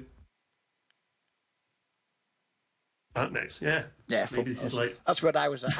I was very much in the fuck knows territory at this point, and he just had that, and I was like, "What the fuck is?" I just don't understand. Don't understand his flop, like bet. I think he's just trying to deny, like, just make me fold out my overcards. When I raise, I don't understand why he's fucking called. I just don't understand any of it, Juice. And this guy's like a regular, and I just don't understand any of that. I don't hate his overlimp, to be fair. I think that's reasonable. I think it's like not strong enough to isolate him with, but you probably still want to play it on the button at least some of the time. I mean, I don't know if King Five's quite strong enough. I don't know, but I've seen a lot of players like overlimping or maybe like King 8 suited, King 9 suited, that type of thing. Maybe King Five's a bit too weak, but I don't know. Yeah. That whole hand just made me scratch my head because I'm like, this guy's a regular, and he's turned up with something that I just didn't even consider during the hand. Yeah, I mean, okay, here's something else.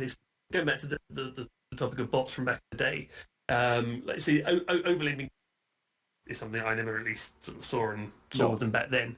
But one tendency they certainly did have, and probably still do to this day, I would imagine, is that their bet when checked to, or float bet, if you will, frequency, was off the fucking charts, and with a complete merged range of hands. So it would include like mid-pair types like this as well. Okay. As soon as they kind of started, they were really fucking stubborn facing raises. So that's a tendency, and that's the kind of combo that bots from back in the day could turn up with in those kind of situations. I'm certainly going to keep my eye on him because the 5th Janelle pool, then bots make it difficult, and then there's just better players as you would expect. The 25 Nell pool seems like really massively tailored to my current strategy, so I'm going to certainly be playing it more the next few days, and I'll keep an eye on him. And once I get a decent sample, I'll compare him to him properly, but he didn't. Maybe he's not. So here we have the ace 10 suit. We flat the button. I'm guessing you would have just 3-bet again. But again, this is something I've picked up from watching streamers, and albeit they're playing tournaments and they're not always playing like 100 blinds deep. But I've noticed, like, to be fair, I mostly watch Spraggy, Lex, and Tonka, and I know they're all getting their coaching from the same place. But they seem to have quite a lot of like wide flat button flats. Like they would be flatting like King 8 suited here, for example. They wouldn't be 3-betting it; they'd just be flatting with it. The flatting some suited connectors type things and what have you. I too watch an awful lot of Lex and Spraggy for helping me with my cash game. No, but they're just good players. It's still poker, isn't it? Fuck off. I know, I'm just being a dick. I know you are. And they're just good players. I'm like, well, if they're doing that in like tougher games, then at least I can do is have a little look and see what fucking happens when I start doing it. You know, like hands I previously wouldn't flat on the button, I'd just fold like King 8 suited. It's like, I guess we could 3-bet it, but most of my button 3-bets and most of my 3-bets from non-blind positions, I like them to contain a 9 because someone clever told me that 9s are good for 3-bet bluffing with. So I don't understand why they are, but someone clever told me they were. So fucking hell, Reggie does it. Reggie sees that fucking Queen 9 suited and he hammers that fucking 3-bet button because someone told him to, even though he doesn't understand why the fuck he's doing it. So because most of my 3-bets contain a 9, I didn't want to 3-bet this because I'm 3-betting a lot of 9x. I'm like, for how many 3-bets you're going to average? So I decided just to flat this, but it could be a big mistake. I don't know. Button for me is the unique position on the table in terms of flatting pre-flop opens, as in it's it's a way better spot to be flatting some pre-flop opens, because whatever happens if your face squeezes, you get to call with a wider range. You get to continue more because you have the benefit of position post-flop. So I'm way more behind having some the button than I am if I'm in cut-off or position. Ace 10 suited here, I think you can mix. It's fine as a 3-bet. It's also fine as a flat. If I was super, I would probably know exact frequency and have a number generator. I'm not. For me, it would come down to two things: the player who's open from the cut-off and also who's still to act in the big blind. If I've got really aggro fuckers that are squeezing shitloads in the blinds, I'm a little more incentivized to 3-bet it. Likewise, if cut-off is either like opening far too wide or is an obvious fish, I'm also more inclined to 3-bet it as well to either take it down pre because they've got they're opening too much, or whoopsie-doo, we get to go heads up post-flop position now. Fair dues, and that's all eminently reasonable, isn't it? I have no issue with any of that because I typically would do the same. So you see, but here I've gone with a raise because I don't love flatting, but we have lots of backdoor potential. Would you ever see yourself raising this, or is this just unnecessary? I think this is unnecessary. I think this is a flat. I think this is just pure flat because there are so many good turn cards you can continue. Continue on. And you're ahead of his bluffs. Yeah, you're ahead of his bluffs. You're ahead of things like Queen 10, King Queen. So I don't know, some 7, 8, 7, that sort of thing. The reason I raised here is because I didn't think we could call too many turns. There are some good turns for us, but not that many. And there's loads of good turns. There's any spade. There's an 8. There's a queen. Those alone are just an awful lot of cards that you're going nowhere to. No, I appreciate that, but when we just like take a calling type line, does it not make it a lot harder to win the pot on later streets when we don't improve? Whereas when we do this, sometimes it just folds now. Sometimes we pick up good cards we can barrel. We also almost certainly buy ourselves a free river if we want it. So that does this extra 8.8 big blinds we're spending, does it have... Are we getting fair value for our money here, given how we expect him to respond most of the time? No, because okay, let's say you're the villain. You got 6s, you got 9s, you got jacks. How are you responding to what Reg has done here? Are you coming over the top? No, I'd be setting a trap because I love setting traps. But really, on this dynamic of board? It's not that dynamic. It's got a few straight draws, but there's no flush draws there yet, is there? If I was him and I got raised here with 6s or 9s, I would call and I would probably check raise turns because I would expect a barrel to come pretty high frequency. So my personal line here would be right. I'm just calling here and then I'm just check raising turns. That's how I would play it. I wouldn't three bet here because I wouldn't expect to get tons of action a lot of the time. If I had like 3 9s, for example, then we're going to get all the money against 3 6s anyway, so I don't need to worry about like missing value from that. I don't think my opponent's going to have 3 jacks very often because he's going to 3 bet that pre-flop at decent frequency. Yeah. He's not going to have aces, kings, or queens, so I wouldn't really Right. be that incentivized to have a 3 betting strategy out of position. But Versus let's the say you're button the raise here. cutoff then, and so you've got 6s in this exact spot. You flat. Turn brings a 10. Yeah. You check. Opponent bets again. Are you going to where so much of it has suddenly got there? Yeah, if he's got king queen, he's got king queen. I would just stick to the plan. I mean, I wouldn't want to see a 10, of course, but I mean, it only brings a gut shot home, doesn't it? And maybe sometimes if the button's a bit too aggressive, maybe sometimes it brings them some 2 pairs. Maybe it improves them to like a pair plus a draw that they would just feel committed with against the check raise. So yeah, I would. I don't think there'd be a turn card in the deck where I wouldn't check raise. Because yeah, the 10 would be the worst one, but it still only completes a gut shot, which isn't always raising the flop. Fair enough. I mean, we'll have to agree to differ here. I don't like you raising on this point. I would actually much rather you raised with a weaker hand. I would at least in weaker in raw equity. I'd rather see you raise with king 10 here than ace 10. Certainly queen 10, but that's actually got more equity to improve because you've got an up and downer. But yeah, I personally have. No problem. We are going to whisk through these a little bit faster, but because we've got 20 Yeah. minutes. So we're going out for a meal at 6, and I've been instructed I must have a shave before we go out, which is pissing me off because I don't like being told what to do. But she's right. I do it like a fucking vagrant, so it's probably best I don't go out with the fucking. And it's getting grey as well. It's more and more every time I fucking grow it, it gets more and more fucking grey in it, so it's all disgusting. So we're going to be a little bit quicker, but we'll try and get through them all at least. So Yeah. I guess we barrel that turn after we raise. I know you didn't like the flop raise, but given we did raise the flop, I guess we barrel this turn and just hope he fucks off. Or at this point, you're like, let's just see a free one.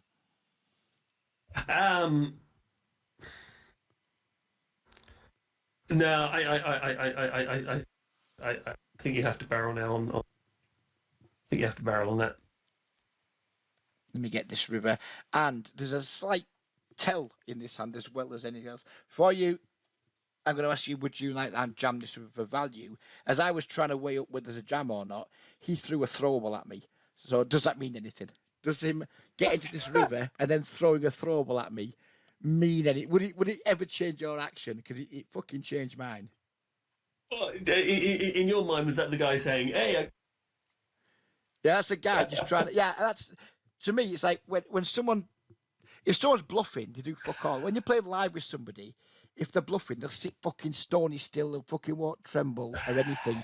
You know. So I have always like read into if we're in a hand and someone wants me to bet, they'll do something. They'll either fucking start a conversation or they'll do something to like. I don't know. I just think that when someone does something, it's because they want action, not because they don't want action. And when they don't do something, and it's different online, I guess, but the only thing we've got is throwables, isn't it? And like, I was about to shove this river for value, and then he threw a fucking snowball or something at me. I don't fucking know what it was. It might have been a cream cake or a fried egg. I don't know, but he threw something at me. And I was like, no, I'll tell you what then, mate. I'll just check then. Yeah, no, this is regardless of throwables. You think that'd be too thin to shove against a fish? Yeah. Yeah. Well, I would have done it, but then I didn't because of his throwing activities. So his throwing activities cost himself 58 blinds because he was absolutely getting smashed into there. Because I just presumed I had the best hand when I hit the ace. He checked again. I expect most players to not check rivers when they got a value. Don't get me wrong. I don't think this hand's strong enough. I just presumed if he had like a set or somehow had a straight, he wouldn't check the river. So I just thought a lot of the time he can just have like a Jack X here or something that might get stubborn and call, like a King Jack, Jack 10 type of hand. I was going to shove because he didn't donk. I think when villains are really strong on this river, regardless of the previous action, they just fucking donk shove because they're scared of it checking back. So when I don't see the donk shove, they're always in air to bluff catcher territory. So I was happy to shove until, like I said, until the throwable. And then the throwable stopped me shoving. So vernacular, whatever the fuck your name is, don't throw Yeah, throwables at me. but I mean, even his bluff catchers are ahead. Like Queen 9 here is a bluff catcher. Yes, it is, but he's also going to have some Yeah. other stuff like Jack 10, Queen 10 maybe, you know. I don't know, maybe it is too thin. It's only because I was kind of aware this guy was a fish. I wouldn't do this against a regular, not in a million years, but against a fish who maybe just gets stubborn with Jack X, I guess, but maybe it would have been too thin. Yeah, for me it is. But... Let's see, we're going to try and do these a little bit quicker without being too like flippant with them. So we've gone with the GTO 6.28 again, which is really 6.3, but whatever. That's fine. I don't mind that when you're out of position. 2 limpers seems fine. Queen 9. I'm never folding here, but do you think there's more value in checking and letting them like just stab than there is just value betting yourself now? Nah. No. Nah, I just put some chips in here. See, spots like this, my overriding. If he's got a queen, good luck him. My overriding theory for a long time, especially against fish, and like something you say on your streams too, is like they just love to bet when checked too. It's just like I'm never folding. You know, so I mean, I guess if we check and it checks through and a king or an ace comes and pissed off, but it was just like let him put some money in and then just like probably not raise, but just never folding. But just like I think if we bet here, I guess what I'm saying is I think their betting range is maybe going to be slightly wider than their calling range, assuming that they're not just going to pile 30 bigs in over one or more streets. Just say they've got pocket fours, pocket fives, pocket sixes, ace high, etc. I think they're going to find folds with them at some point, whereas they might be mighty tempted to bet with them if I check. Yeah. At the same time, though, they might not bet with them, but they some fish like just don't raise anything pre-flop ever. So I like this guy is still gonna probably call if he's got ace king, ace 10, king 10, 7 8, 8 10. He's got so much stuff. I think that he's probably still just calling here. Yeah, you're gonna have queen X. And the times he's got his pocket aces because look at me, I'm being clever. But yeah, I just think you're just gonna have to go broke here. And if he's got it, he's got it. No, I mean, again, that was just because I kind of thought you would have a different point of view to me there because I'm checking never with the intention of folding there, and I kind of thought you might be more in the fuck it, I'm just gonna bet sort of region. I think more. If you think you've got value bets against fish, especially when they're that short, get the money in on the earlier streets because the later down the streets they get, the more they're like king 8 has got absolutely fuck all going on for it. But that does go a little bit against your fish population, Reed Dogs. I've heard you say so many times that like fish just auto fucking stab flops when they see checks. Now I get when you're saying that you're mostly referring to like shit tournament players on Sky, but I kind of thought maybe like. First part of me thought, no, Juice is going to say bet here, but then another part of me thought, well, he does have a read that players just bet too much when checked to, so maybe he might like this one. Maybe he might surprise me and say, yeah, against like bad players, we can just check call down here and let them bluff it off. I think it depends where I am in clear value bet against a fish with 35 bigs left.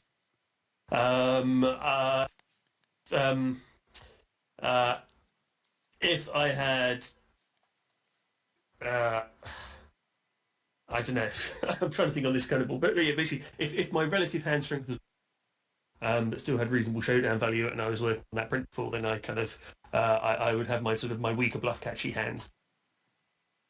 I think. Yeah, fair enough. So that's been a line of mine for a very long time, and will probably continue to be a line of mine for a long time. Just like, I've got a pretty strong hand, but I personally believe that people have more bets in their range when we check than they have calls when we bet in those spots because they're going to get to the flop with such shit ranges they can't call very often. But if they are there with like a 6-7, for example, if limp call with, then they're going to be highly incentivized to bet, which they can never call when we bet. But also, like, it's never that bad though. If you just take it down on the flop there, King 5 of clubs or something. I mean, that's still a win. No, I Still mean, denying them some equity, you're winning the pot. Yeah, it's not the end of the world at no, all. no, of course, no, not in the slightest, it isn't. No, I think it's just like we all have our little quirks and things, don't we? And maybe that's just fucking one of mine. I don't know. Anyway, look at Reggie being a complete So I fucking was going to lag say, maniac. yeah, monster Nick, Jack 9 suited under the Fucking, gun. I'm maniacal with my 17.3% VP. Yeah. So, anyways, we flop trips. Presuming I'm going to bet. Yeah, go pretty big too. I'm not sure. I think this is a spot where we should probably bet smaller, but am I ever really going to be bluffing here in a multi-way pot to want to bet smaller? And I guess your counter that's going to be, well, we just still want people to call with worse hands, Rich. We need to bet smaller so they can do. But to me, in spots where I'm just going to almost never be bluffing, I don't really see the point in using small sizes, but I'm happy to be corrected on it. But in a spot where, look at the board texture, how many, A, it's multi-way, B, there's only a flush draw out there. How many bluffs am I really going to have for you? Not many. So when I bet, my range is always going to be pretty strong. So is there any point trying to disguise the strength of my range by then using a smaller size? Yeah. Just go small here. Just go small. It's a four-way pot. It is, yeah, it's a four-way pot. Yeah, you basically, and four really should, theoretically, at the very least, be using a small size with pretty much your entire betting range here. And this is a great one for it, because when you go large, look at this way, when you go for a large size on this board with four players to the flop, you are for opponents to have such a strong hand. Whereas you flop trips, that's pretty fucking good. You want action. You want them to continue as well. So by going smaller here, you give your opponents more of an opportunity to continue with hands that you're like streets and streets and streets ahead of. And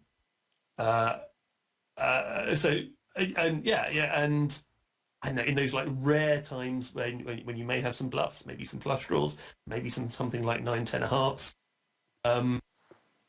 You also get like a way better price on those bluffs. I guess this is where I'm going to say, I totally understand the theory, but I think this is where theory and practice kind of like go their separate ways. Because I don't believe many players in this pool are going to fold worse hands that are made hands still here. I think we're going to get value from flush draws still. I don't think flush draws are going to fold. I don't think any pocket pair is going to fold for one bet on this flop, even though it is multi-way, even though I'm insanely strong by looking extremely strong by betting quite large multi-way. I get what you're saying, but I genuinely think we can get value here from worse hands still for sure. And we miss value. If someone's going to call 3.5 to 4 bigs with pocket sevens, pocket eights, pocket sixes, pocket tens, they're gonna, in my opinion, they're gonna call 7.5. That's true. But I mean, but also don't forget the ratio. I mean, if you're also about spots when you want to get stacks in as well, because it's gone four ways to the pot's already massively inflated, so stack pot ratios are getting like way smaller very rapidly indeed. So you can still go small and kind of get all the money in. Pretty easily a lot of the time. I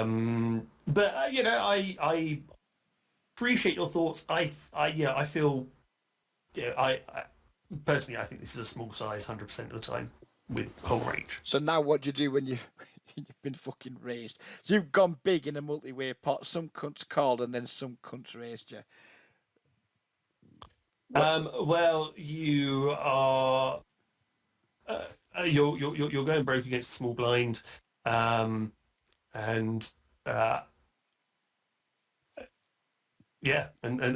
say la vie.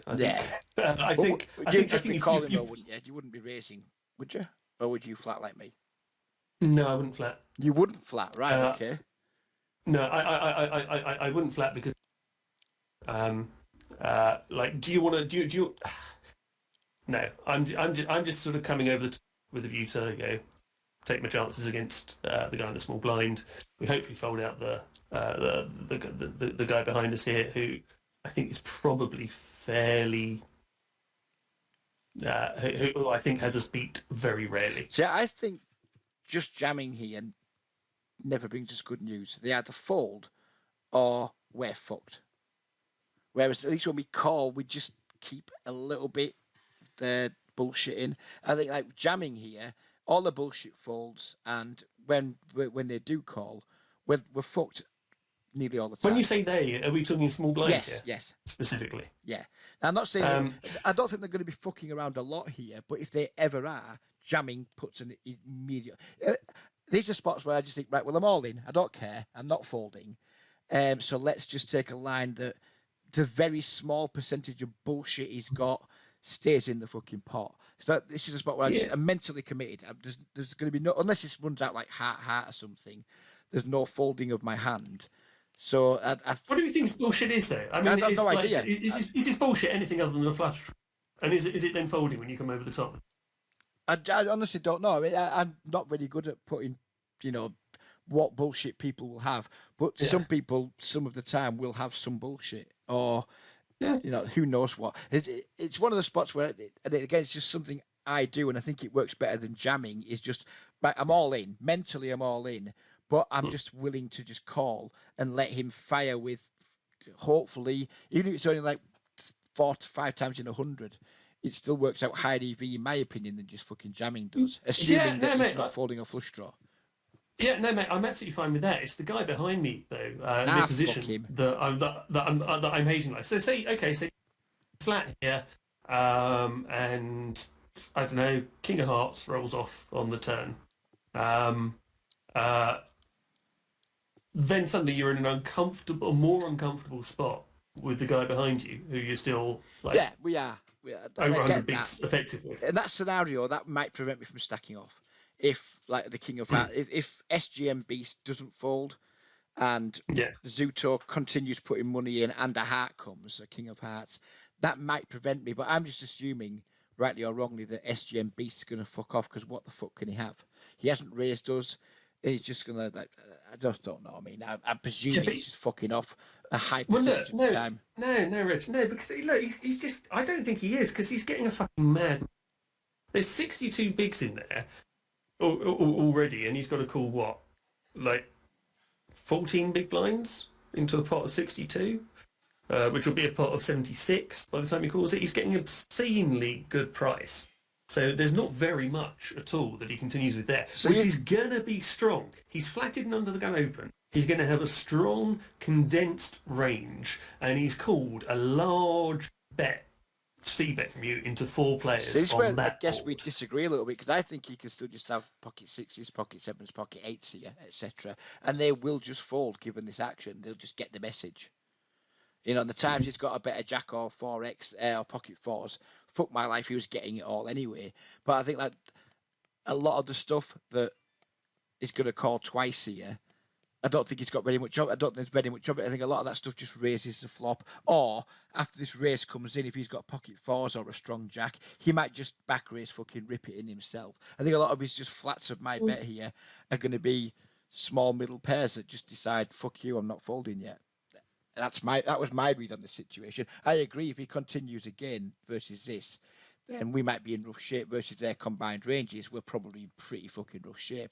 But I considered him to be pretty much in pocket pair territory that would just fuck off most of the time. And I actually don't remember this hand, so there you go. Shows what I know. It's cold. I genuinely don't remember it. But I think we're going to make this last one, actually, because my wife started moving around and time is rushing on. That's fair, mate. I'm sorry, I just fucking chat. No, it doesn't matter. It's fine. We haven't got through all the hands. No big deal. I've enjoyed it. Hopefully, people watching will. And now he just does this on the turn. What are you doing now? Are you like just calling this, or are you ripping over it to try and make this guy fuck off? Because I agree with you now. This guy's a major concern now. All of a sudden, I'm like, oh fuck, he's still there. I expected him. I just took it for granted he was fucking off, and he hasn't fucked off. So now we are in a weird spot. Yeah, it's not pleasant, is it? I mean, like I said, I'm not at all fuck off on the flop, given the like 12 million to 1 he was then getting. I think, yeah, I mean, like SBN has plenty of better trips here as well, which is like the ugly bit. So and now I'm probably just having to and pray and vomit if if SGN comes over the top, I guess. What did Reg do? I just jammed because I'm a fish. Thankfully, he folded, thankfully. And I don't know if we won or not. Oh, did we? Happy days. Yeah, that was that's probably why because I don't remember the hand, so I presume they put it in because of this guy. Because, I mean, obviously, if he'd have folded, this hand wouldn't have made it in, I don't think, because it wouldn't even be a discussion point on the turn. You just call his bet, don't you? But yeah, I guess it's because of this guy. So you would have just called, I guess, you were saying, because you cut out a tiny bit. You wouldn't have done what I did and ripped. I think you're right. Ripping's not good, because if SGN Beast continues, which is my rip, I'm fucking stone dead. You're fucked. Yeah, I'm absolutely stone dead. You know, to like 2 hours or whatever. Yeah. Yeah. Right, well, thank you very much for that, sir. I'd really hate to fucking cut you off. It feels very rude. But we've done 2 fucking hours, mate. It doesn't feel like we've done 2 hours. That is fucking bonkers. But thank you very much. Good luck tonight if you're playing. I don't know if you're still chasing your 100 points or master. Are you up there in the Micro Masters League this week or not? No. I haven't been playing that many Donkaments because they're... Can I just compliment you, by the way, on your stream Monday? You ran like utter shit, but it was a top 3 stream in terms of like juice reactions. It was, you know, I want to see you win. You know I do, but if you're not going to win, fucking run like that and give me that salt, because that was fucking magnificent. If any of you haven't watched it, is it still available as a VOD? Yeah, it'll be up as a VOD. If any of you haven't watched it yet, go back and watch Juice's stream from the 13th of September 21. If it's still there, watch it. There's some remarkable suckouts and there's some remarkable levels of salt from my guest here today. It was one of my favourite fucking streams. I'd much rather see you win. But when Papa Berg put that 6-7 on you, that was fucking amazing in a bad. I wanted you to win, but when it happened, I was like, fuck me. I actually like chuckled, and then your reaction was fucking priceless. It fucking hell, man. I don't think I've seen anyone run as bad as you did in a short period of time. I mean, you see some streamers do it because they fire like 20 tournaments and they just get a few suckouts. But you only played 5 tournaments all night, and 3 of them were just fucking brutal, no lube bummings. So yeah, if you haven't watched it, go and watch it. I'll put the link to Juice's Twitch beneath as well, because it's fucking priceless. It really is. Well, thank you very much for the kind. No worries. Thank you. Thank you for joining. By the way, I don't use that one versus Papa Berg. How good was I here? We were all in with cards to 2 cards still to come. It was that bad. Yeah, it was. I haven't seen, you know, many more funner runners than that in a fucking long time. It was absolutely fucking brutal. And I couldn't put you through mid-decks after that. I just couldn't do it to you. You were gone. You were totally fucking gone. And I mean, you were quite salty and you're quite bitchy. And I think that was only 25% of what you actually wanted to be like. I think you were probably reining yourself in a bit as well. I can only imagine. Tongues were being bitten. Yeah. I mean, that sort of shit's why I got banned from Sky, because I wouldn't have had the discipline to bite my tongue there. And I would have fucked it for not just my own stream, but all the other streamers too. Because if any one of you gets banned, you're all getting banned, aren't you? They're not just going to target one of you.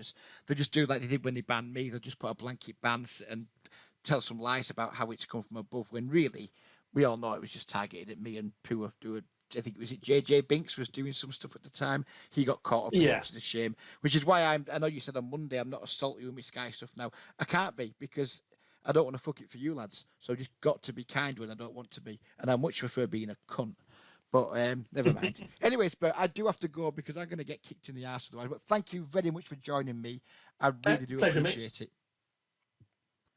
So there we go. That was Duesenberg. I didn't get through all the hands we wanted to get through, but we got through plenty. Hope you guys enjoyed it. And don't forget, go and watch Par tonight if this is up in time, but it might not be. But for now, we'll leave it there. Probably won't be another one this week because I've got stuff on. So take care, and I'll see you all next week.